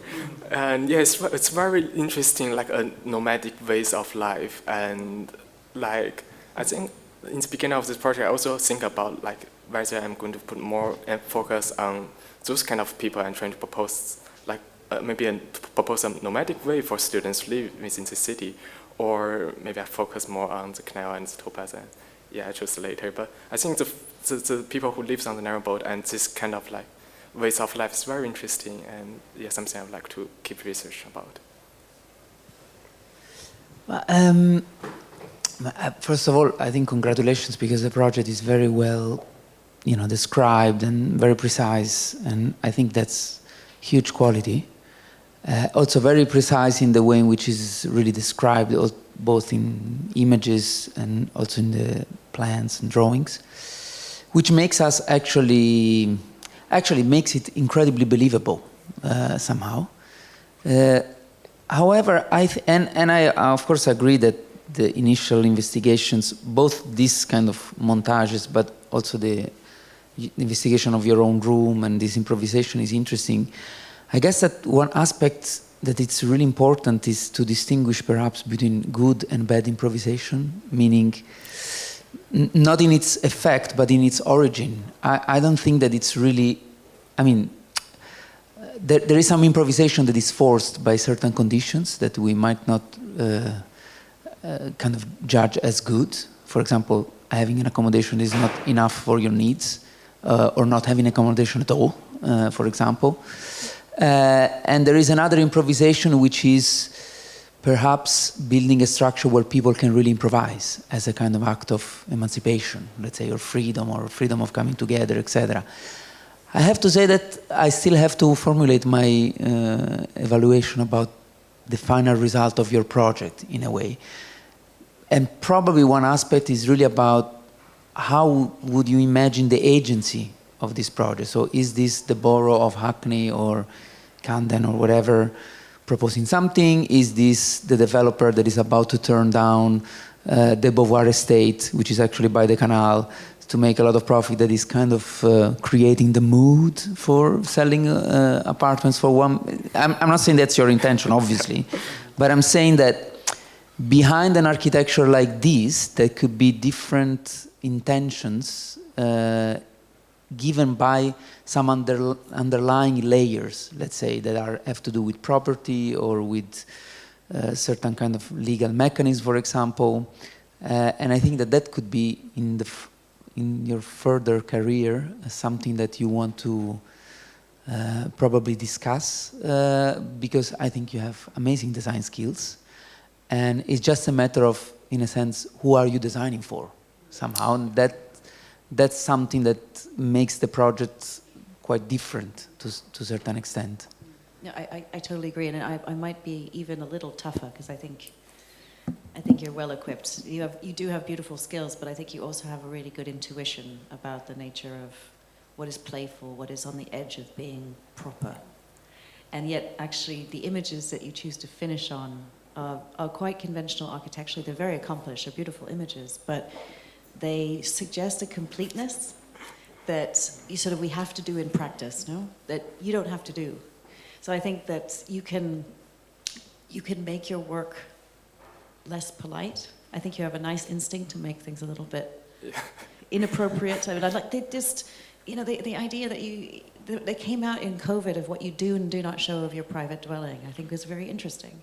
But then, there's always an anxiety to produce the perfect image or the most complete idea that I think you can use this year to really move away from, and to use the intuition that you have to introduce a little sort of perversity into the way in which you describe your thinking, in that, you know, this might be, as a project, more provisional, might be less complete, might be less beautifully rendered, and that you start to make the choices that you would make around your own living environment with your project. And that's always going to be the thing. I think there's always that problem that eventually you have to sort of produce a planning application, but you don't have to do that yet. And you don't have to make your drawings friendly. Yeah. You know? Yeah. Yeah, I just wanted to add, I mean, I think this idea of like the good or the bad improvisation, I think gets to the heart of maybe what play means within the context of your project. I think for me, although the intuitions around play I think are incredibly good, I'd be really intrigued if you almost like bottom out on what type of play or what is playful, right? You've seen Toy Story? Sorry? You've seen Toy Story? Toy Story, the film? The film, yeah, it's a film. I was watching it recently with a cousin, and I was really struck by how there are kind of two types of toy in that film, right? There's the kind of Buzz Lightyear Woody toy, which is kind of played with, but it's played with under strict terms, right? It's kind of like a way of using Buzz Lightyear, and we can kind of, you know, play with it, but it's kind of dictated to us what a good version of playing with Buzz Lightyear would be. And then there's this other character called Sid, I don't know if you remember, but he's kind of in the garden just kind of modifying toys. And he's seen as like the enemy in that film. I mean, he's somehow like this kind of evil kid that through the kind of process of misuse and misusing toys is seen as like a completely unjustified version of playing. And I think if you look back through sort of the history of like, you know, writing on play and things like that, particularly someone like Walter Benjamin, I mean, he sort of claims that play is just misuse. I mean, you just find things and you just use them in the way they were never intended. And that's kind of play, right? And so I think that parts of these discussions about, you know, allowing into the project sort of more grain and more of the stuff you've done in your bedroom, is perhaps on this other side of play, right? I mean, I think this is not the Buzz Lightyear version of the project, but it's kind of the way you've represented it feels like the terms of engagement around play are maybe more dictated than I think maybe is appropriate or that I would enjoy. So I think it would be really good, I think, for you to interrogate further, like what particular form of play really is the project investigating?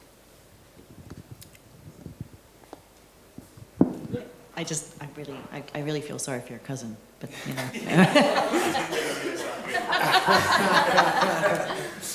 No fun to watch films with, I'm sure, as a kid. I mean, there's another extremity, which I was just looking at these auction websites, like McHugh's, where you can, for bizarre pieces of land are being sold online around the UK, and a lot of them are like councils selling traffic islands. Just like weird, right? Because they can't pay for the maintenance, right? Because they're not being given the presumably whoever buys it has to maintain a bit of street. So then I'm wondering, and then I'm imagining like taking it like really to this place. Okay, let's say you buy a traffic island in Village, and you try to put something on it. Like, what would actually happen, and how would you actually generate the funds to sustain it, and then how are you in some way kind of parasitic on austerity? I don't know. It becomes like you just kind of extreme version of the project as well, right? That is taking it very, very seriously. It still becomes very compelling. I should probably let these lovely people have some coffee. What are you doing now, though? What are you working on? I'm now in my third year with, like in intern 13, with Stephen and Jessica. Like this time we're researching about like museums and also fungi, which is very interesting. Yeah, like we're designing a display space for the Natural History Museum to display the fungi. So it's very interesting as well, yeah. Sounds enjoyable. Have fun, obviously. Thank you. Thank you. It's lovely. We've just had our coffee break, so we're full of energy. And we look forward to your presentation. If you'd like to just introduce yourself and maybe give a little bit of a context for the unit and the work that you're going to present, and then go ahead. Sure, let me share the screen. My name is Yolanda, and I'll be sharing my project from Diploma 10 from last academic year with Carlos.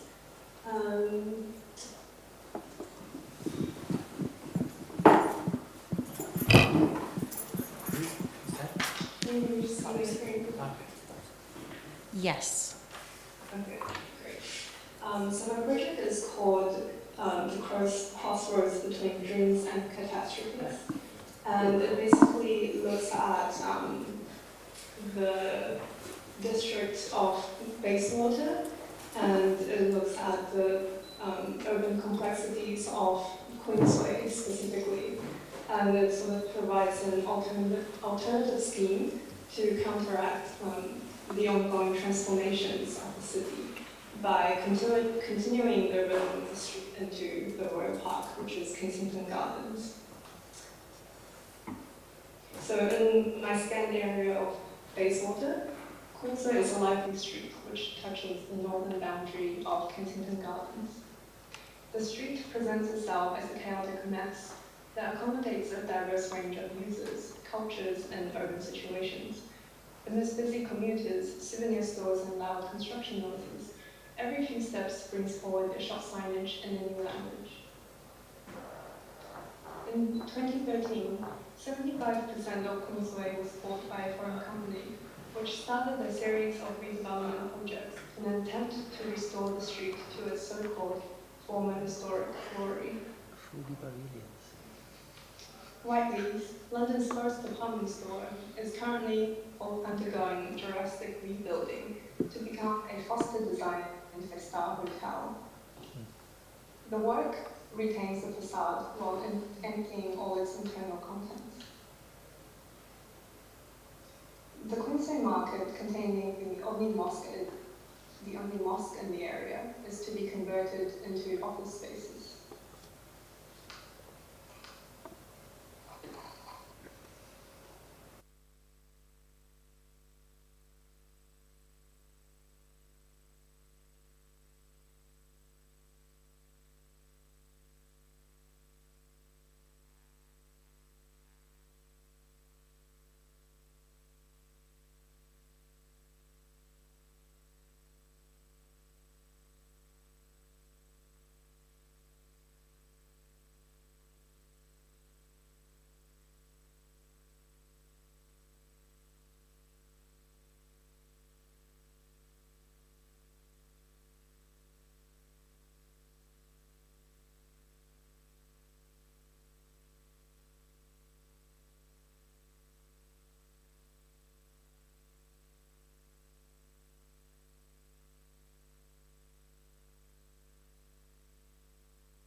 swooping in.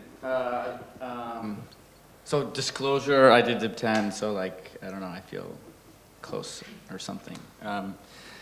But it's so interesting. There's a lot I want to say, like the title, Catastrophe and Dreams and Catastrophes. Is this a Walter Benjamin allusion? Does this essay, Dream Worlds and Catastrophe by Susan Buck Morris about the Arcades Project? Yes. Is that a reference? Because it's nice. I mean, because it's interesting that Benjamin's back, and it's interesting to see it in Dip 10 because it's always been a part of it, but it's not a high fluent theory unit, and you somehow respect that.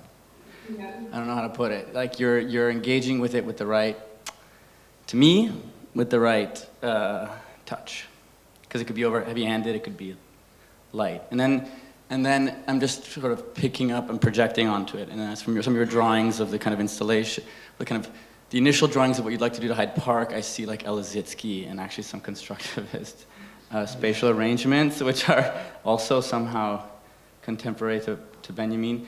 And what it culminates into me is a kind of spatial negative of allotments. You've created kind of urban allotments inside Hyde Park.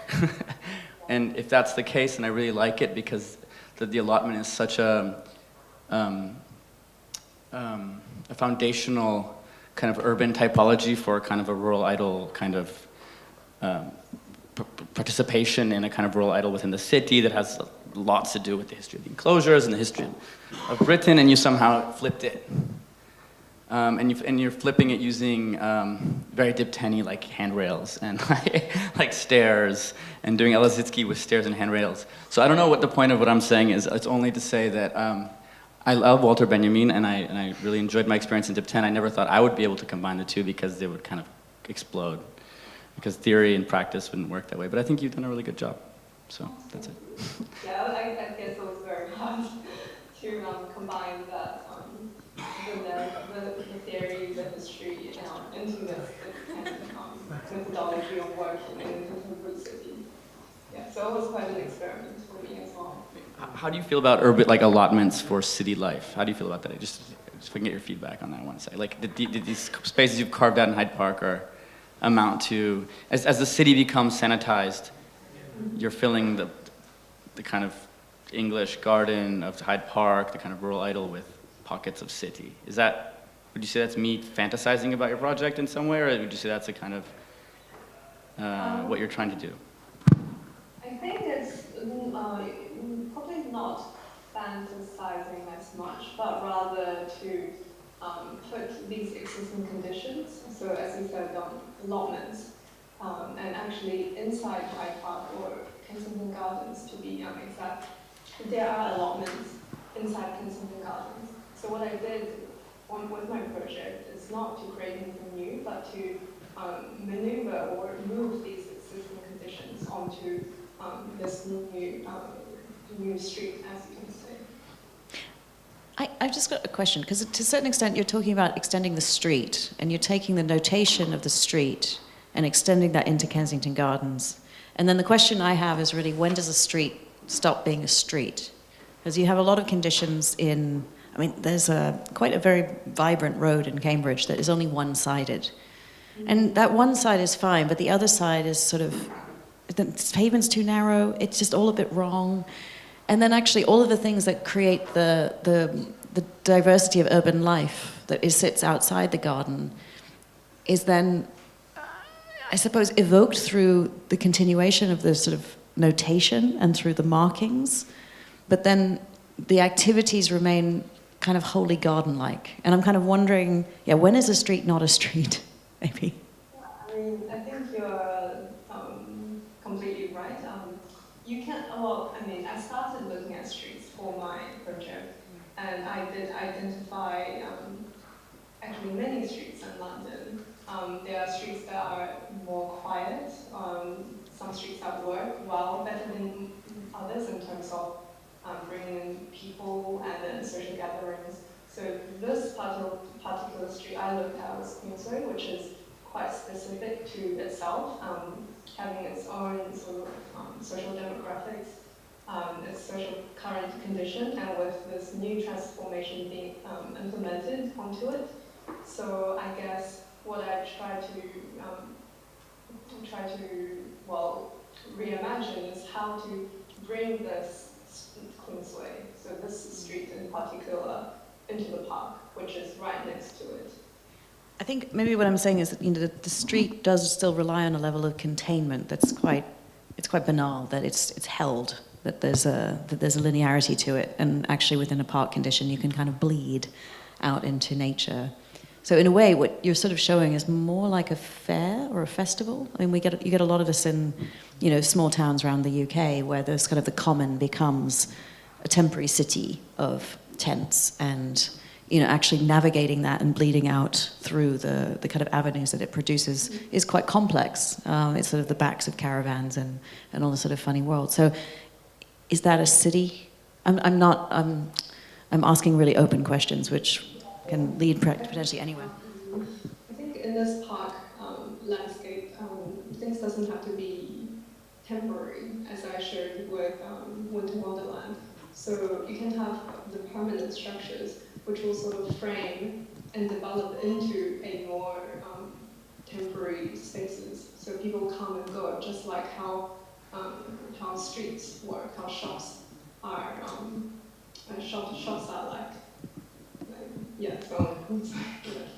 But maybe there's like I think at one point in your project, the kind of street park was on a street edge. Yes. Rather than in the middle of the park. So, like, maybe I'm agreeing with you, Ingrid. Like, in a sense, this becomes a version of Winter Wonderland, but just like a little bit more abstract, a little bit less horrible. But when you were doing that, I think there was something really interesting you were saying about like permeability, because does the nature of a park like that rely on its separation from the city? And like that park, I've been locked in that park with my bike, and I had to like chuck it over the fence and not stab myself on the Victorian railings. But it's also about like the kind of logic, the spatial or like imaginative logic of the park itself, which is a sort of picturesque derivative, like not very good, like version of the sort of landscapes of the aristocracy, but set out in the centre of London. I don't know what its real heritage is, but when you were saying like, okay, well maybe that edge is broken so that you have different ways of it connecting to the street. Like you could walk through a door like you go into a shop, or it's got a kind of more open area like the front of a pub, or like those kinds of, the way in which you're using your diagram and your analysis of the street, and it's like what I thought was really brilliant, like the thresholds, the like places which are more social, all of those kinds of things. I think are really great. So I thought that was really interesting, because it sort of deals with a boundary which at the moment is like kind of on or off, and then you can think of that in so many parks. Like it's just outside here, Bedford Bloody Square, isn't it? Like that's exactly what it does. Or you think of like an open field, like a commons, and like in a sense, what you're talking about, I think, was something interesting because it was in between those two, and it sort of talks about how, like, say, certain organisation of street life could be manifested in hedges and ponds and ice cream kiosks and all the other things, which I thought was really imaginative. Like it's half street, half park, whereas the image on the screen, it does feel like it's gone back to being more park rather than hybrid, I would say. But really interesting, I think. Really, what you're proposing, I think, is really interesting. I just wanted to ask you a question about, I guess, the sort of broader ambitions for what you've shown, because I think that, it's really brilliant, fascinating work. But I thought that one of the most interesting parts of your presentation was when you were talking about this kind of mirrored doppelganger that you've sort of choreographic sort of doppelganger, and you had the two drawings passing over one another, which sort of seems to suggest like some kind of almost covert conservation, right? That you'd managed to have a simultaneity between this kind of like retained choreography and the street fabric. Whereas then where you ended up was, of course, a situation where you're quite literally in the park. Now, I guess the question is, there's plenty of sites where you don't have a park directly adjacent to the street that you might want to roll out some of the kind of research that I suppose is at stake for the project. So yeah, I wondered if that was something you thought about. You know, it reminded me of, I don't know if you've ever come across the China Miéville book called The City and the City, where there's sort of a really brilliant story about literally jurisdictionally two cities sitting on top of one another, and the kind of complications that would sort of engender. Or like, you know, whatever Boris Johnson's sort of cakeism, you know, like having both things at once instead of this kind of mirroring attitude. Was that a consideration? Did you kind of explore that at all? I guess mirroring was because it was a method of investigation, but it's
It's not on.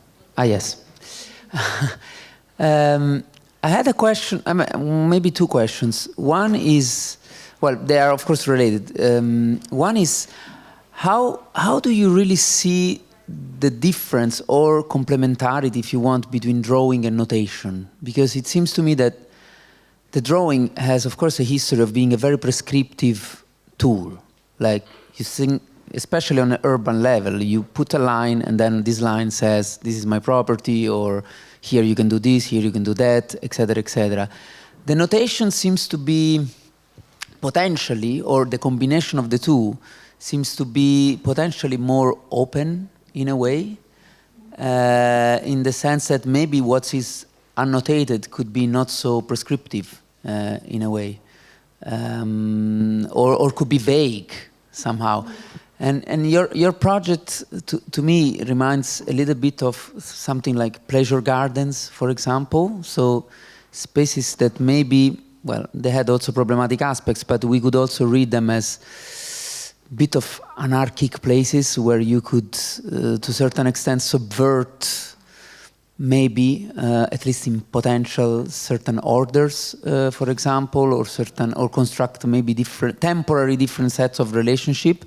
And so your project, for me, could be read as some kind of soft exodus and the voluntary prisoners of the street, or something like that, in which there is this idea for me of how much this street could be actually really different, almost not only legally, but I would say ontologically from the actual street, which is actually a very prescriptive kind of environment where actually only certain things can be done, really, nowadays, at least. So, and maybe this has relationship with this idea of drawing versus notation. Yeah, I think to me, drawing, the idea of drawing is probably slightly more concrete than notations. I think you're right, because I feel like notations, for me, it was a design tool, and it sort of represented something that I observed and recorded in the city. And then I used notations as this tool that I played around with. So I actually designed for most of the year with a piece of tracing paper, so a huge roll of tracing paper. And then I just kept on notating these things I found on the street, and plus things I reimagined. So I had these variations from the first notations I had, and then using this piece of tracing paper, I continued to fold it and then mirror it and then laying a layer on top of another layer. So I think that's sort of what notations can give you, and the sort of fluidity and freedom of experimenting with urban conditions. I'm sort of kind of wondering whether that could then be more distorted, or the scale could shift, or there's something that would allow it to remove itself from this kind of direct relationship with the street. But I think I was just picking up on the thing about the pleasure gardens, as with the expos of the World's Fairs. You would have the Midway, actually the Chicago Midway, which was where all of the kind of the rough stuff happened, the carnivalesque, and the idea that actually not far from here you have the origins of the Notting Hill Carnival, ideas of the carnivalesque which also have a shift in scale, shift of a kind of reading of the city, which could be one interpretation. We're slightly getting into this kind of interim crit thing, like what could you do next? Which I always feel really bad. What are you doing now? I'm currently in 5th year. Yeah. With? In Diploma 7. Okay. With Hamad and Platon. Okay. And what are you working on? So right now, I am looking at time. The beginnings of a project or research, I must say. But I am still looking at case studies which are associated with land, agriculture, and production. And more specifically, artificial environments, which speeds up this production speed. If that makes sense. But it's all still too early. Yeah. Okay. I mean, just, oh, sorry, I don't want to.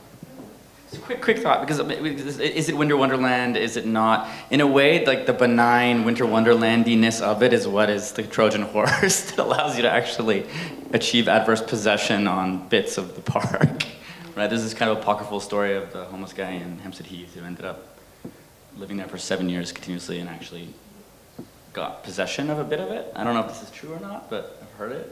So I don't know if that's what you're thinking, but there's also the possibility that the Winter Wonderlandiness is the like, oh, it's just a normal thing that they're doing in the park, and then actually they're destroying the park or taking the park. Well, I think there's something about does the pleasure garden or the idea of the park as a sort of like site of pleasures, is that in a sense it's imaginary. I'm thinking of, do you know that novel, The Lonely Londoners, Sam Salvin? It's really like it's sort of about the West Indian community in Bayswater in the late 50s, early 60s. There's a particular bit where one of the characters goes into Kensington Gardens, Hyde Park, and he catches a pigeon and eats it. Cooks it, and it's kind of interesting to think of okay, well, what is that? What is that? All that stuff with all those grass and all those trees and animals and stuff like that. What do you do with it? Do you sit in a deck chair? Do you go to the Italian garden and pretend you're, in a different time and a different place? Or do you use some of the resource there because you're really hungry? It's sort of interesting that that's all possible, depending on your behaviour, really, or the way in which you're conditioned to read that kind of space. Very briefly on that, we're starting to have a conversation about small publications that could come out of the Approaches Week, and maybe rather than going to the obvious things, Ryan and I are talking about this idea of the story. So how do you tell a story? What is the story within architecture? And I love this. You're a homeless man who was a performance artist and who claimed these parts of the street. And I think the way in which you then interpret, reinterpret, misuse, retell, the use of urban space or private space or royal space, I think, is really critical to the way in which you kind of frame your project. Might be something you can take into your project now, time or no time. But I think there's something really captivating, and I think the idea of the story then also shifts across scales. My lovely child came home the other day, and he's like, yeah, I got talking to this guy, and he was really stranded, so I bought him a ticket to Manchester. I'm like, oh, God. It's very sweet. But anyway, the power of the story, particularly, and how easily are we deceived? Should we be open to that deception, to be open to the interpretation, the positive interpretation, or the misinterpretation of a space, a story, a person, etc.? Well, I mean, parks especially are narrative spaces, aren't they? Think of that one. I think like massive Prince Albert on a chair.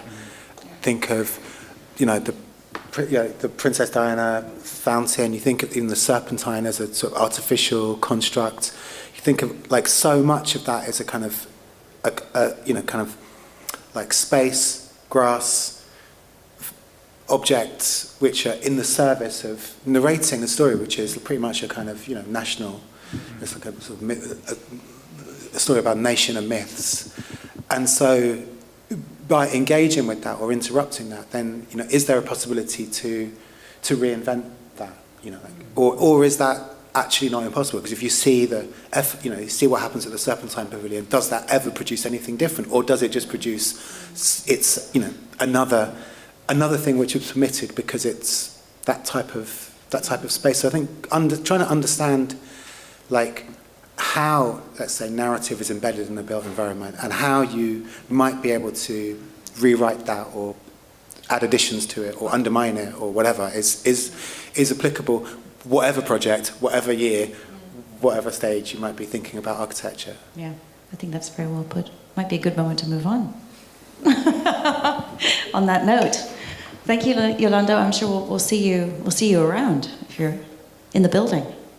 Yeah. Great, thanks so much.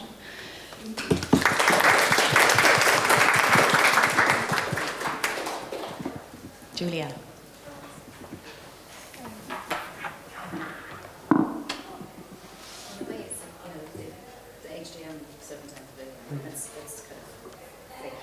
Yeah.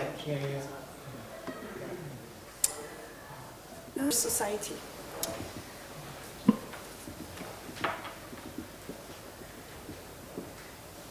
The society of makers are people from a specific society capable of interacting with production, who like to share facilities to work artisanal but also industrial.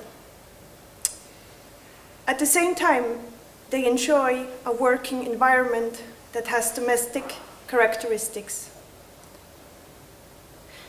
I propose these drivers of change offer nowadays an important bridge for living differently in a heavy working industrial area. Very often, when we look at centrally located employment lands equally as infrastructures related to industry, transportation, and logistics, we see them as abundant consistency enemies to residential neighborhoods. What if we reach a profitable situation for multiple actors while creating a new form of inhabitation together with the common sense of society of makers? They have the ability to create an interlink between people that are working and living by sharing collective facilities in forms of artisanal and industrial production, logistics, employment, hospitality, education, and where we see growing up close to the means of production by learning from a parent's everyday activities is where work and domesticity comes together. The society of makers' abilities, but most importantly, to inhabit irregular typologies. by transforming buildings into new organizations, and create a collective-driven work environment. The shift of perspective that this society offers gives us the chance to adopt a new lifestyle, now able to embrace and use irregular spaces. What if this allows us to keep these urban irregularities in forms of urban grain, mobility, geography, and production activities still running, so that we are not losing an important piece of urban diversity in our cities? And what if the industrial area's real potential lies exactly in its own consistent logic of variations by its typological offers, which collide but could contribute to residential aspects, only when we register it as an industrial landscape? Thus, the redesign of production-specific and relatively large-scale industrial typologies raise important questions in our architectural field.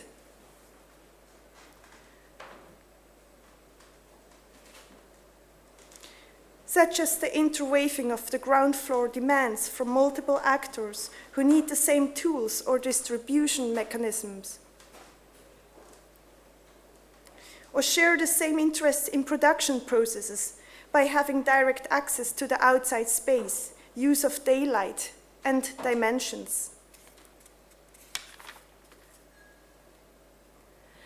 A typological contribution which reaches synergies between different actors can be seen in the production corridor, for example.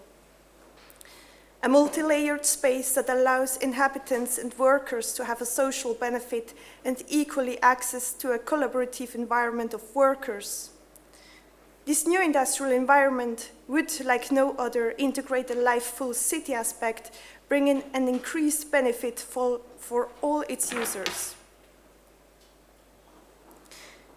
Naturally creating the connection between the needs and the offers at an extremely local scale, generating opportunities for collaboration and potentially giving links between developers and companies for new job opportunities.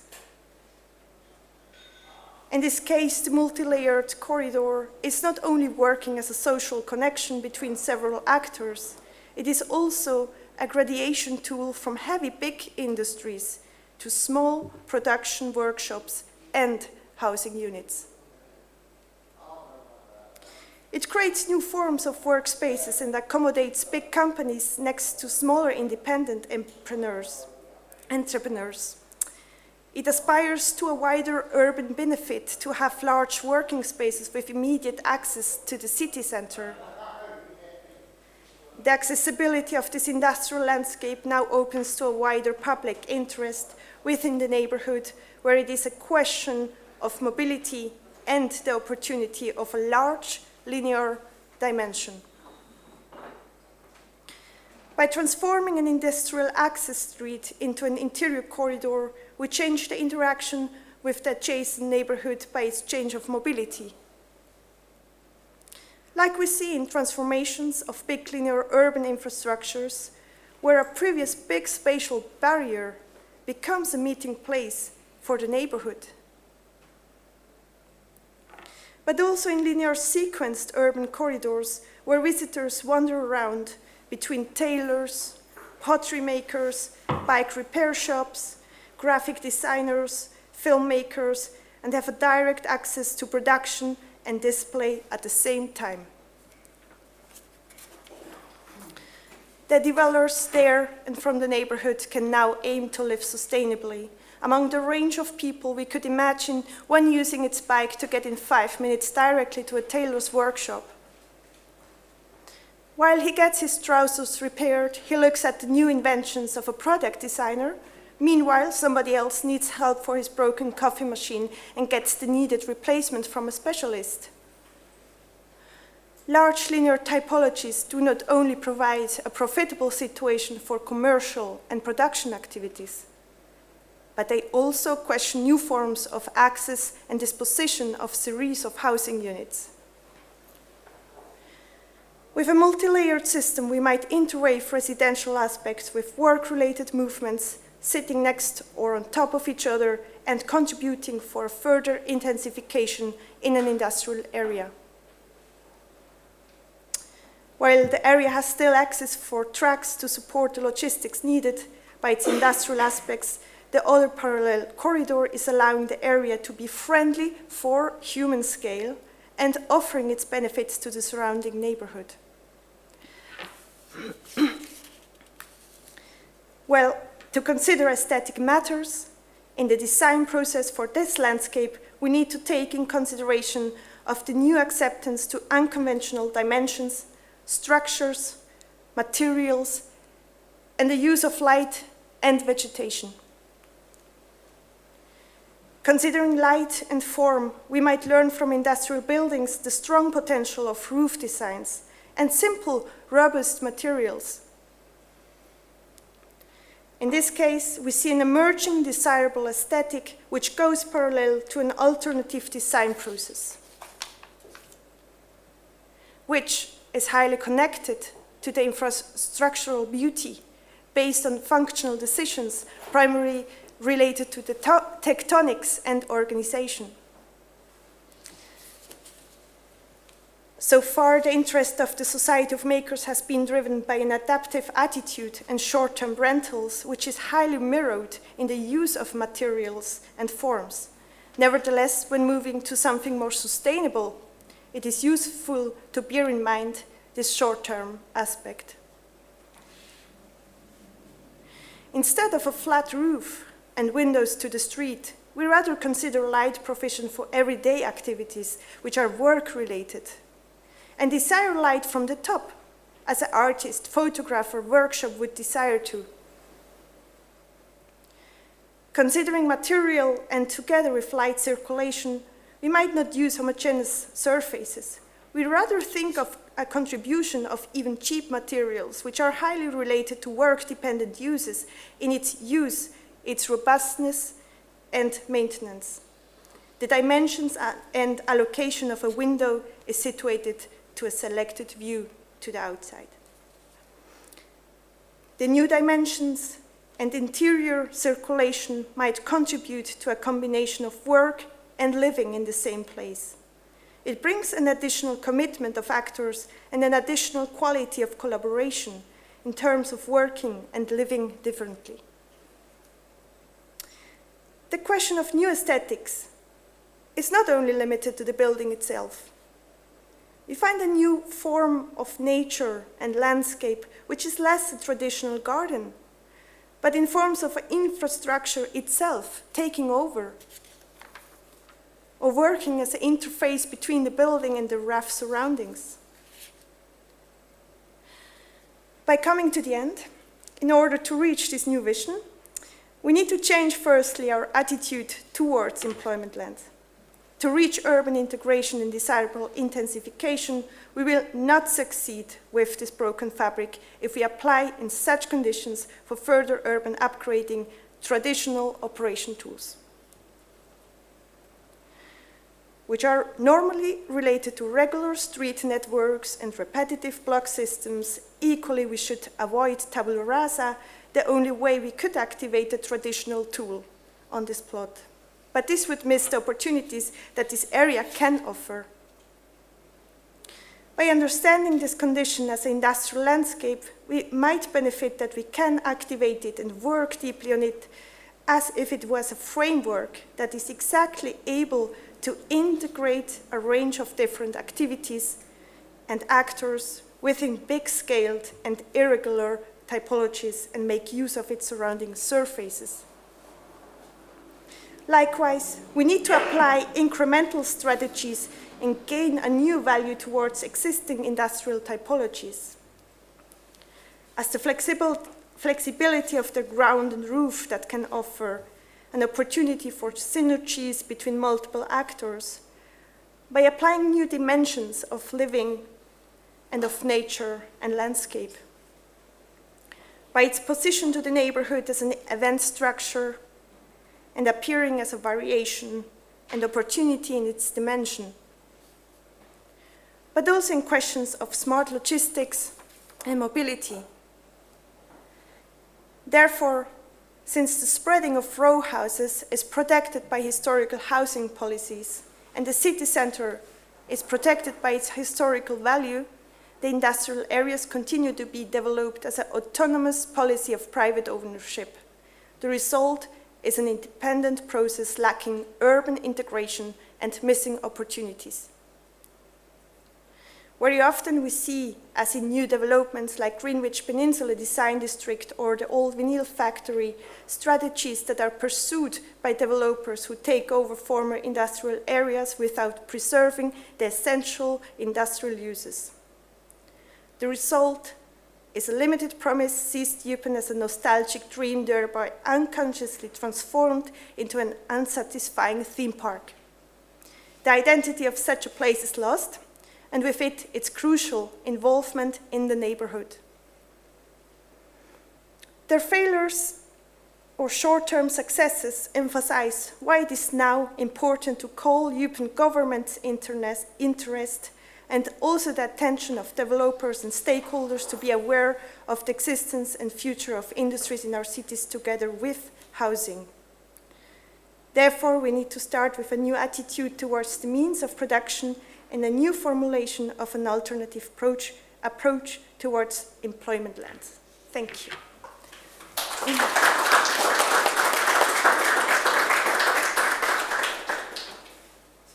Ask a stupid question to begin. So you're proposing that, let's say, the left part of the project, the industry keeps going as it is. Is it correct? That's correct in this case, which could evolve over time, but it's, yeah. In this moment where I'm starting with, or showing right now as a status, it's definitely in use as a train depot, yeah. Sorry, sorry if I missed it. Where exactly is the site? The site, where it is, yeah, it's Lower Battersea Station. It's like this area with bus depots. It's quite, yeah, it's a bit lower than that, and it's quite, maybe you never saw it, but it is quite surrounded by a big wall and it's not really accessible. Because I quite enjoyed the way that you, for me, it felt like you did the presentation slightly in reverse. You kind of, it was a lot about the strategy before kind of bookending it with kind of conditions that are happening at the moment that are perhaps not so successful. Which was quite an interesting way of kind of interpreting your project. I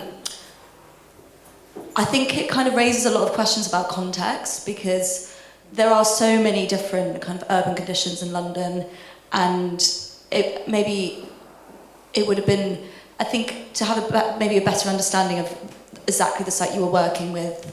I can understand it was a kind of, it's quite a nice kind of speculative thesis, but I think it would have been, I kind of want to get to grips with Battersea a bit more and what is actually happening there in terms of the industrial landscape. But it was so interesting that you ended up with like policy, and I think as a sort of design project that's what comes out. I think is really interesting. Recognizes that policy is itself so important as part of the kind of design and production of the city. So yeah, I was thinking this. I was like, I reckon. Yes. But I also really appreciated the fact that what you were showing was like an example of an idea about, let's say, different sort of planning attitudes in London. And I thought it was great that you had specific examples of certain developers' projects. But I guess though that I think there is one aspect for me that is a little bit maybe problematic. Let's say that is.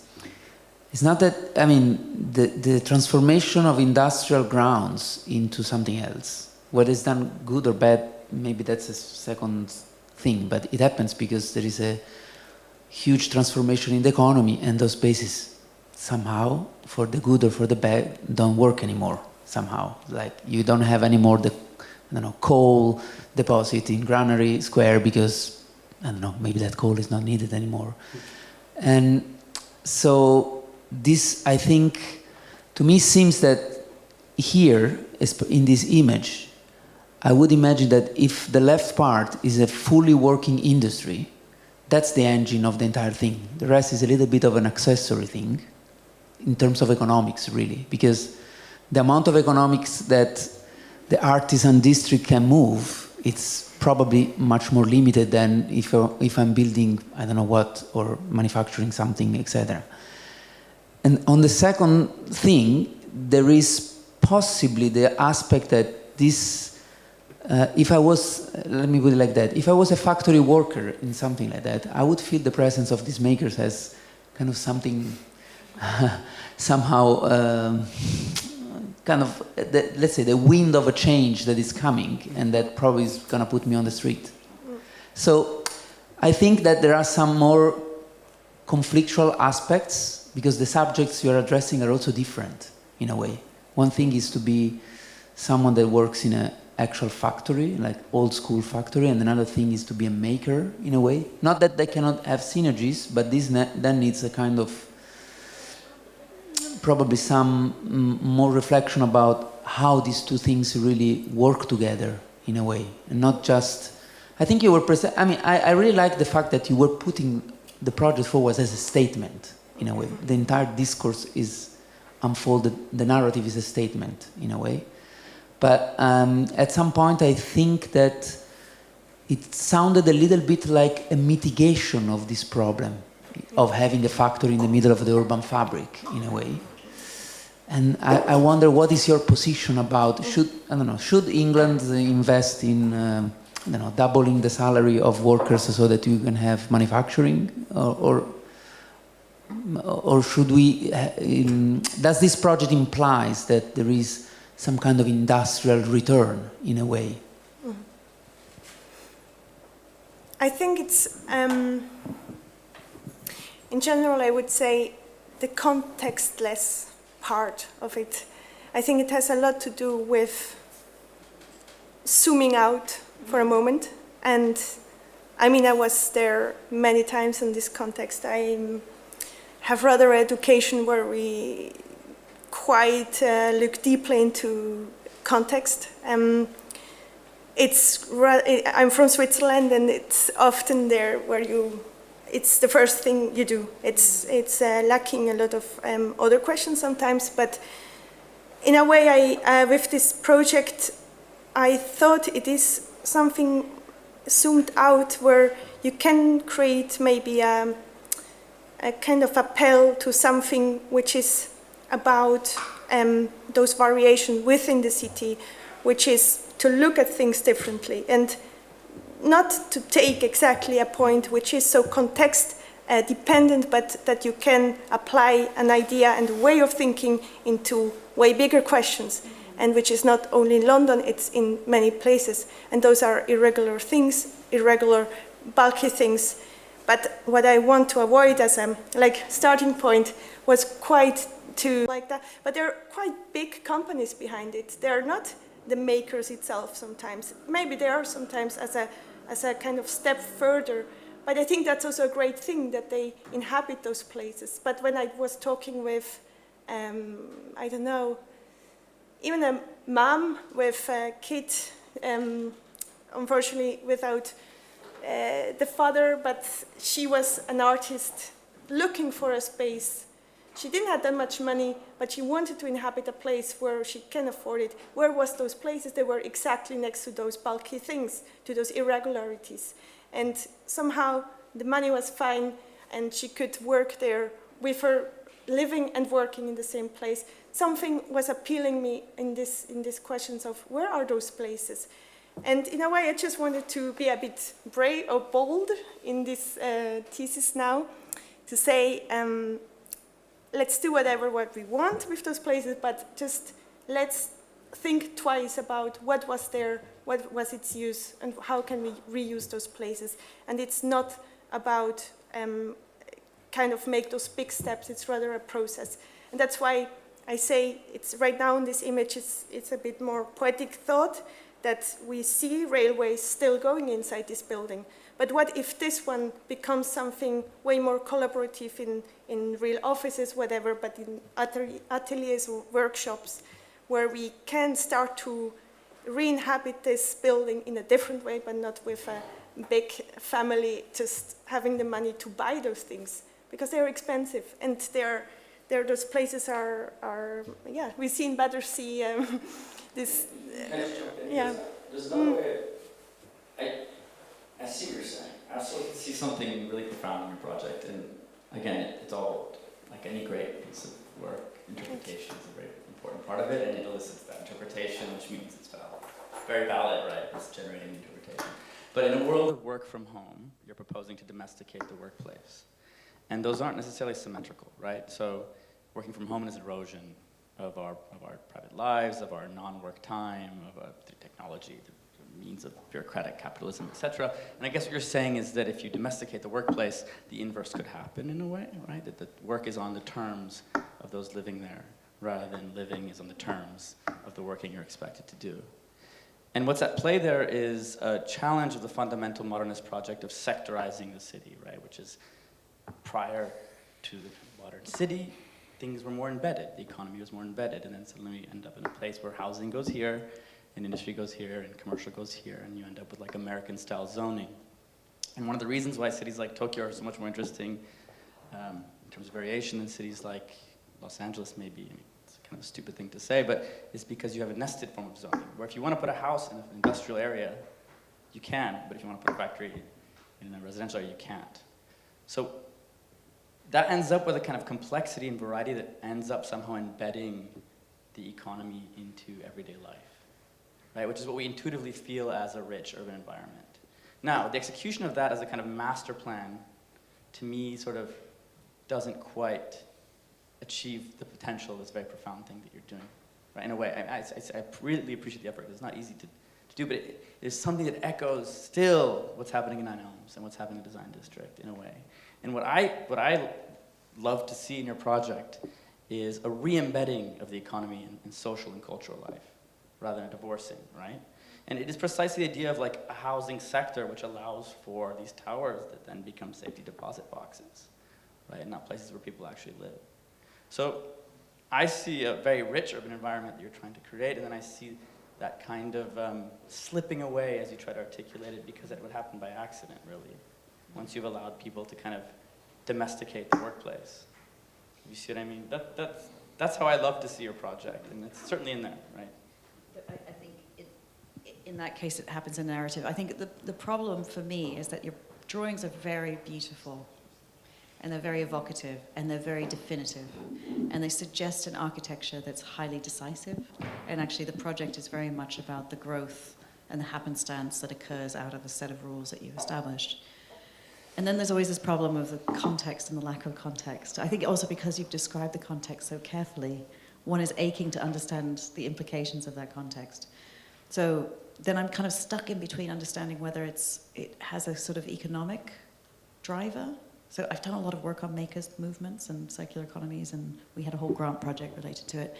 And actually location is really critical, and material flows and people, and actually even the scales of spaces. And we were demonstrating to a kind of EU body that actually the scale of the space in which you work and its location is really, really critical to the way in which circularity can happen.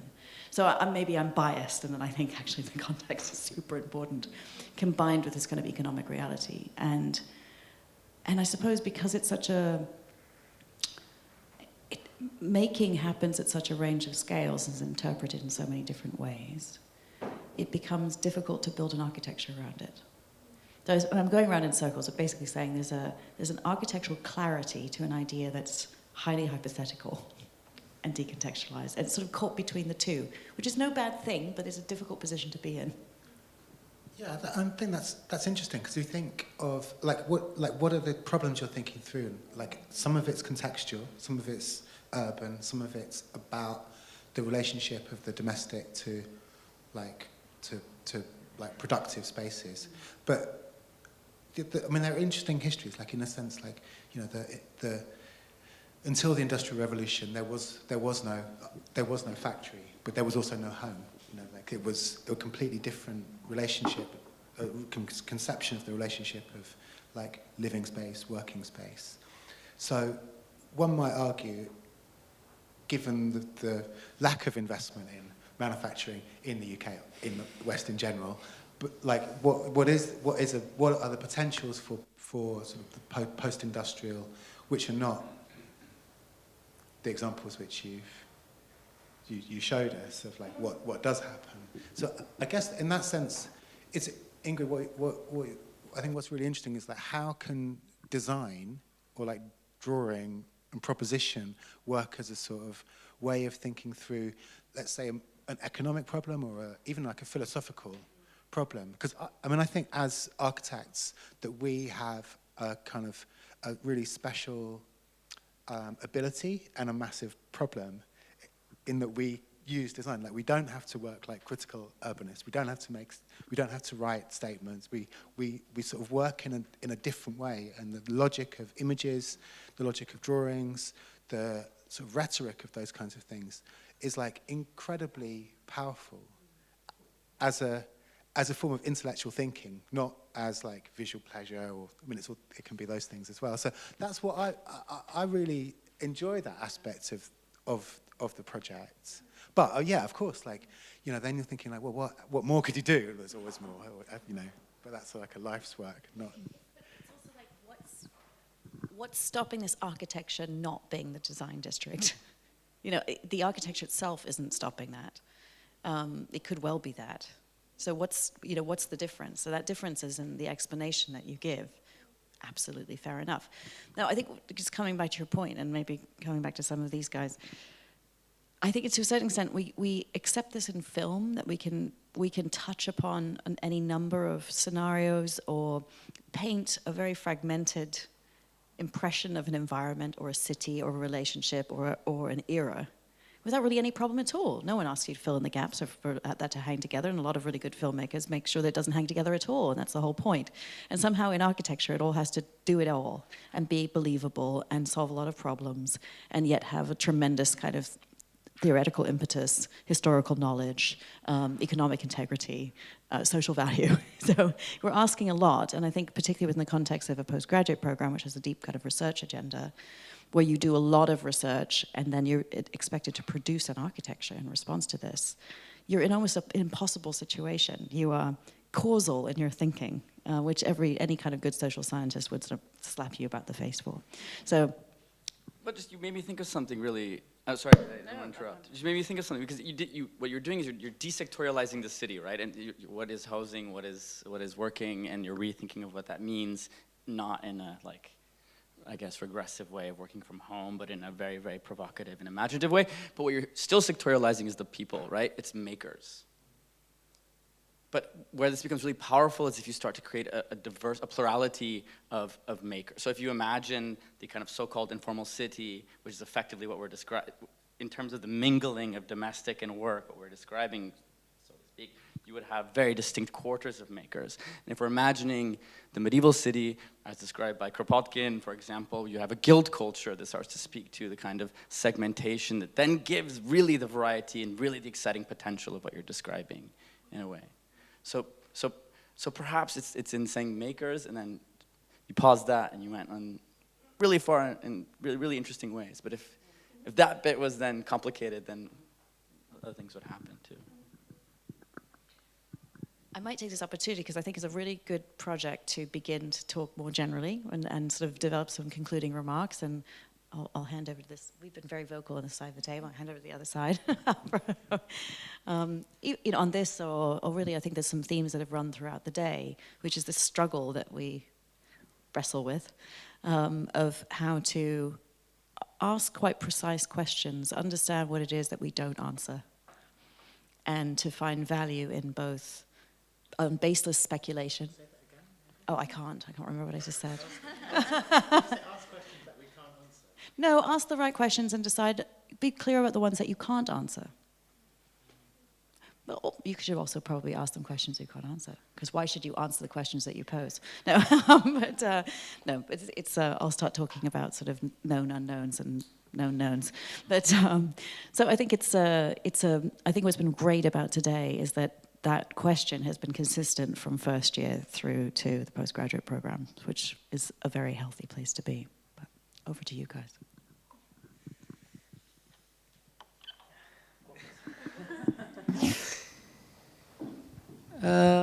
I'm not sure. I mean, we have seen actually a very big, like the spectrum of work is.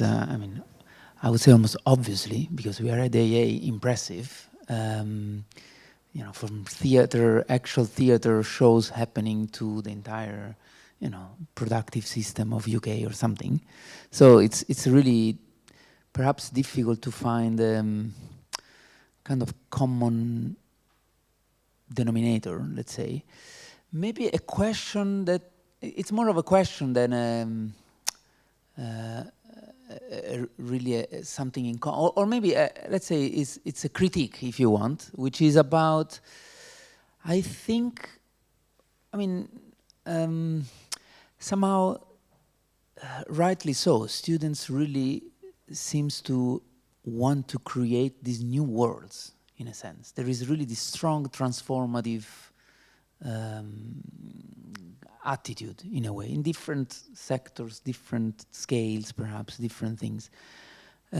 Somehow, I would argue that this is linked to a kind of way of thinking of architecture that is a little bit still in depth with modernism, in a way. Of course, with all the revision and counter-revision and counter-revision, etc., but with this idea that the architect has to go there and provide some kind of new world at different scales.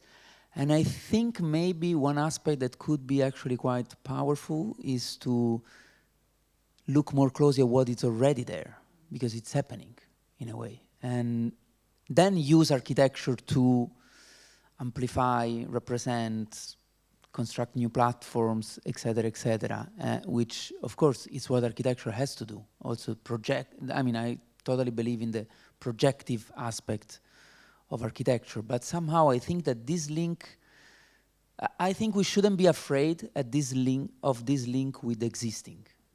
Not just as context, but really as processes, actions, things that are evolving in the city that maybe are just in need of some kind of further push and support and amplification, perhaps. Even, and then, of course, even an amplification that could go into an imaginary aspect, let's say. But I found this link somehow something that both as teachers and as students we could work more on, in a way.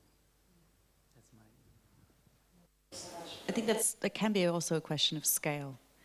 So end of time, because you know I keep on, for some reason I keep on remembering watching Holy Motors, which is this just extraordinary, and we talked a lot about dreams and daydreams today, and then the kind of the fantasy that throws into the reality into relief in this really extreme manner.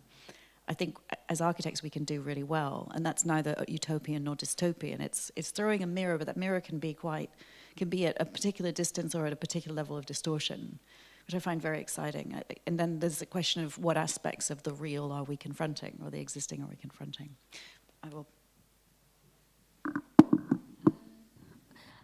I think, yeah, I really enjoyed today, like looking at different students' projects, like from first year to postgrad.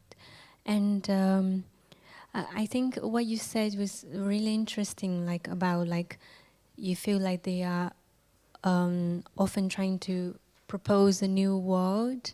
I think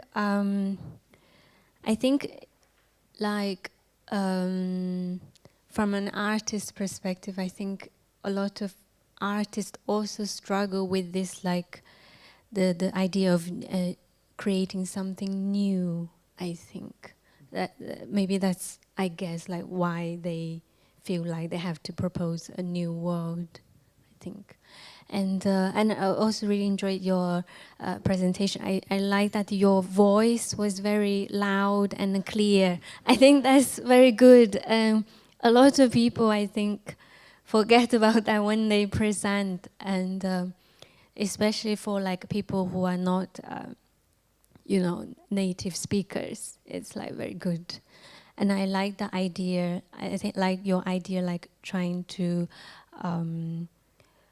combining the industrial spaces with like other spaces and or maybe some other possibilities. I just went to Copenhagen in September, and I went to the Copenhagen. I don't know if you know. It's like a rubbish factory. Like they reuse the rubbish, but at the same time, it's also a skiing place. So it's like. And you can also go to the top of the building and see the view of Copenhagen. And I thought that was like quite a good example of, using the industrial space. Yeah.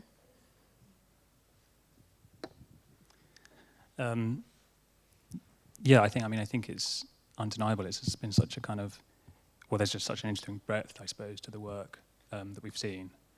But I think just as a sort of general observation, more than I guess like questions to anyone, I think it's like really reassuring that we've had such a sort of expansive conversation. But I wonder whether that sometimes betrays a kind of a lack of control, perhaps, over the terms of engagement with the work. And I think that's something that really struck me. I think the kind of the way that ambiguity can be productive within projects, I often think. Is on the side of, let's say, like the content of the work and not the form. I think even if the kind of content of the work kind of, really weaponizes ambiguity, I think it's still incredibly important that when you're presenting the work, there's a real clarity around how you want the work to be interrogated. And I think that played out in the kind of representation of the work as well. I think often there felt like there was maybe a disconnect, and sometimes incredibly interesting one, but between perhaps what the project was trying to articulate and then the modes of representation. The medium is the message. I think there's ways in which you can do much more with just how you're showing an image than what's in the image. But I think that really struck me. I think there's so much amazing work going on and so much thinking.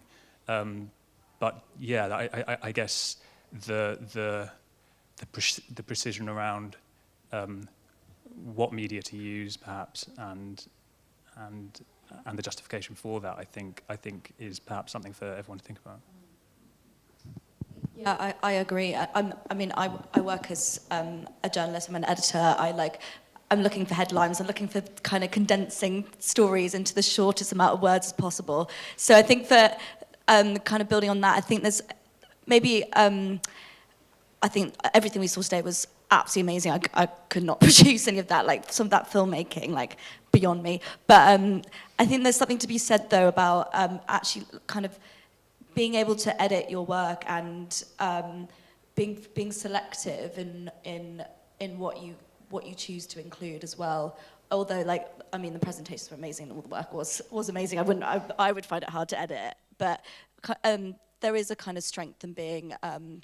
Kind of, I don't know, strict about certain things as well. I don't really know. Yeah. Yeah, God, that's so hard though, isn't it? I guess, but that's also like the problem of architecture in a way is like you're in some ways you're encouraged to imagine that you can create worlds. Like in some sense, that's one narrative of that architecture tells itself. But on the other hand, you're completely powerless. And I don't know, like when sometimes you see a project and you think like, oh, well, look, the crisis in the world at the moment, and then you think, oh my God, what can design do? Well, I'll just do this little thing over here. And in a sense, that's sort of like that's a symptom of this sort of condition that we find ourselves in. Like I really appreciated your project because it seemed to be saying, like really, that it's a sort of governmental GLA policy level that things could really change, not make it a bit taller, make it a bit shorter. Although that, you're sort of also suggesting that's not important, but that they're really related. But yeah, which also goes to editing. Like, what is the story that you're telling? Like, is it from the headline, the sort of global headline downwards, or is it from the totally local? Like, I'm on the canal side, and if you open up this bit, it suddenly transforms these three people's lives rather than it reinvents or creates a new world. But that's really always the problem for architects and for designers, I think.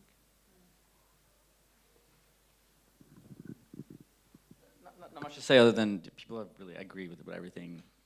You guys, like, really, like, every comment I'm like, yeah, totally, yeah, totally, yeah, totally. So it's like what to add. But just in terms of the narrative, I mean, sometimes designing is not essay writing at all, nor should it be. But sometimes stating what you're trying to achieve before, at the very beginning, a kind of thesis statement, sets up the proposition and the parameters that then allows us to engage exactly in the way that you'd like us to engage. Right? Just keeps it. So like, this is the project is trying to achieve this, you know, and then like, okay, let's see it, right? Rather than the kind of, eureka, this is what we're doing, right? And then the only other thing I wanted to say was just to kind of, I'm just reminding myself about how funny this is as an exercise, because you guys are done, you've done really, really well, and we need to find something to say as well, right? We're like, what are we gonna say? There's all these people here who are online, yeah, and so we're trying to come up with like, you could have done that, but actually there's like really a lot of good work going on here, and like a lot of creativity, and like a lot of just like people putting all their energy into something, and let's just not lose sight of that. So yeah, that's it. Yeah, okay. Yeah, I thought there was also a genuine sort of commitment from everyone, from like the beginning, the first sort of diploma, very beautiful, super crafted sort of thing we've seen in the morning, to you in the end, which is really stating like nearly like a manifesto. And then after there's all this discussion about does a drawing really say what you want to say, So I thought that's the beauty maybe of the A, is all these the possibility for all those diverse tones and position. You're saying, yeah, let's change land employment to this. And maybe Anastasia this morning was more like taking a step back, looking at something, and, you know, trying to invent a new thing, but without giving any proper solution. So yeah, I think I enjoyed that part the most. The different tones.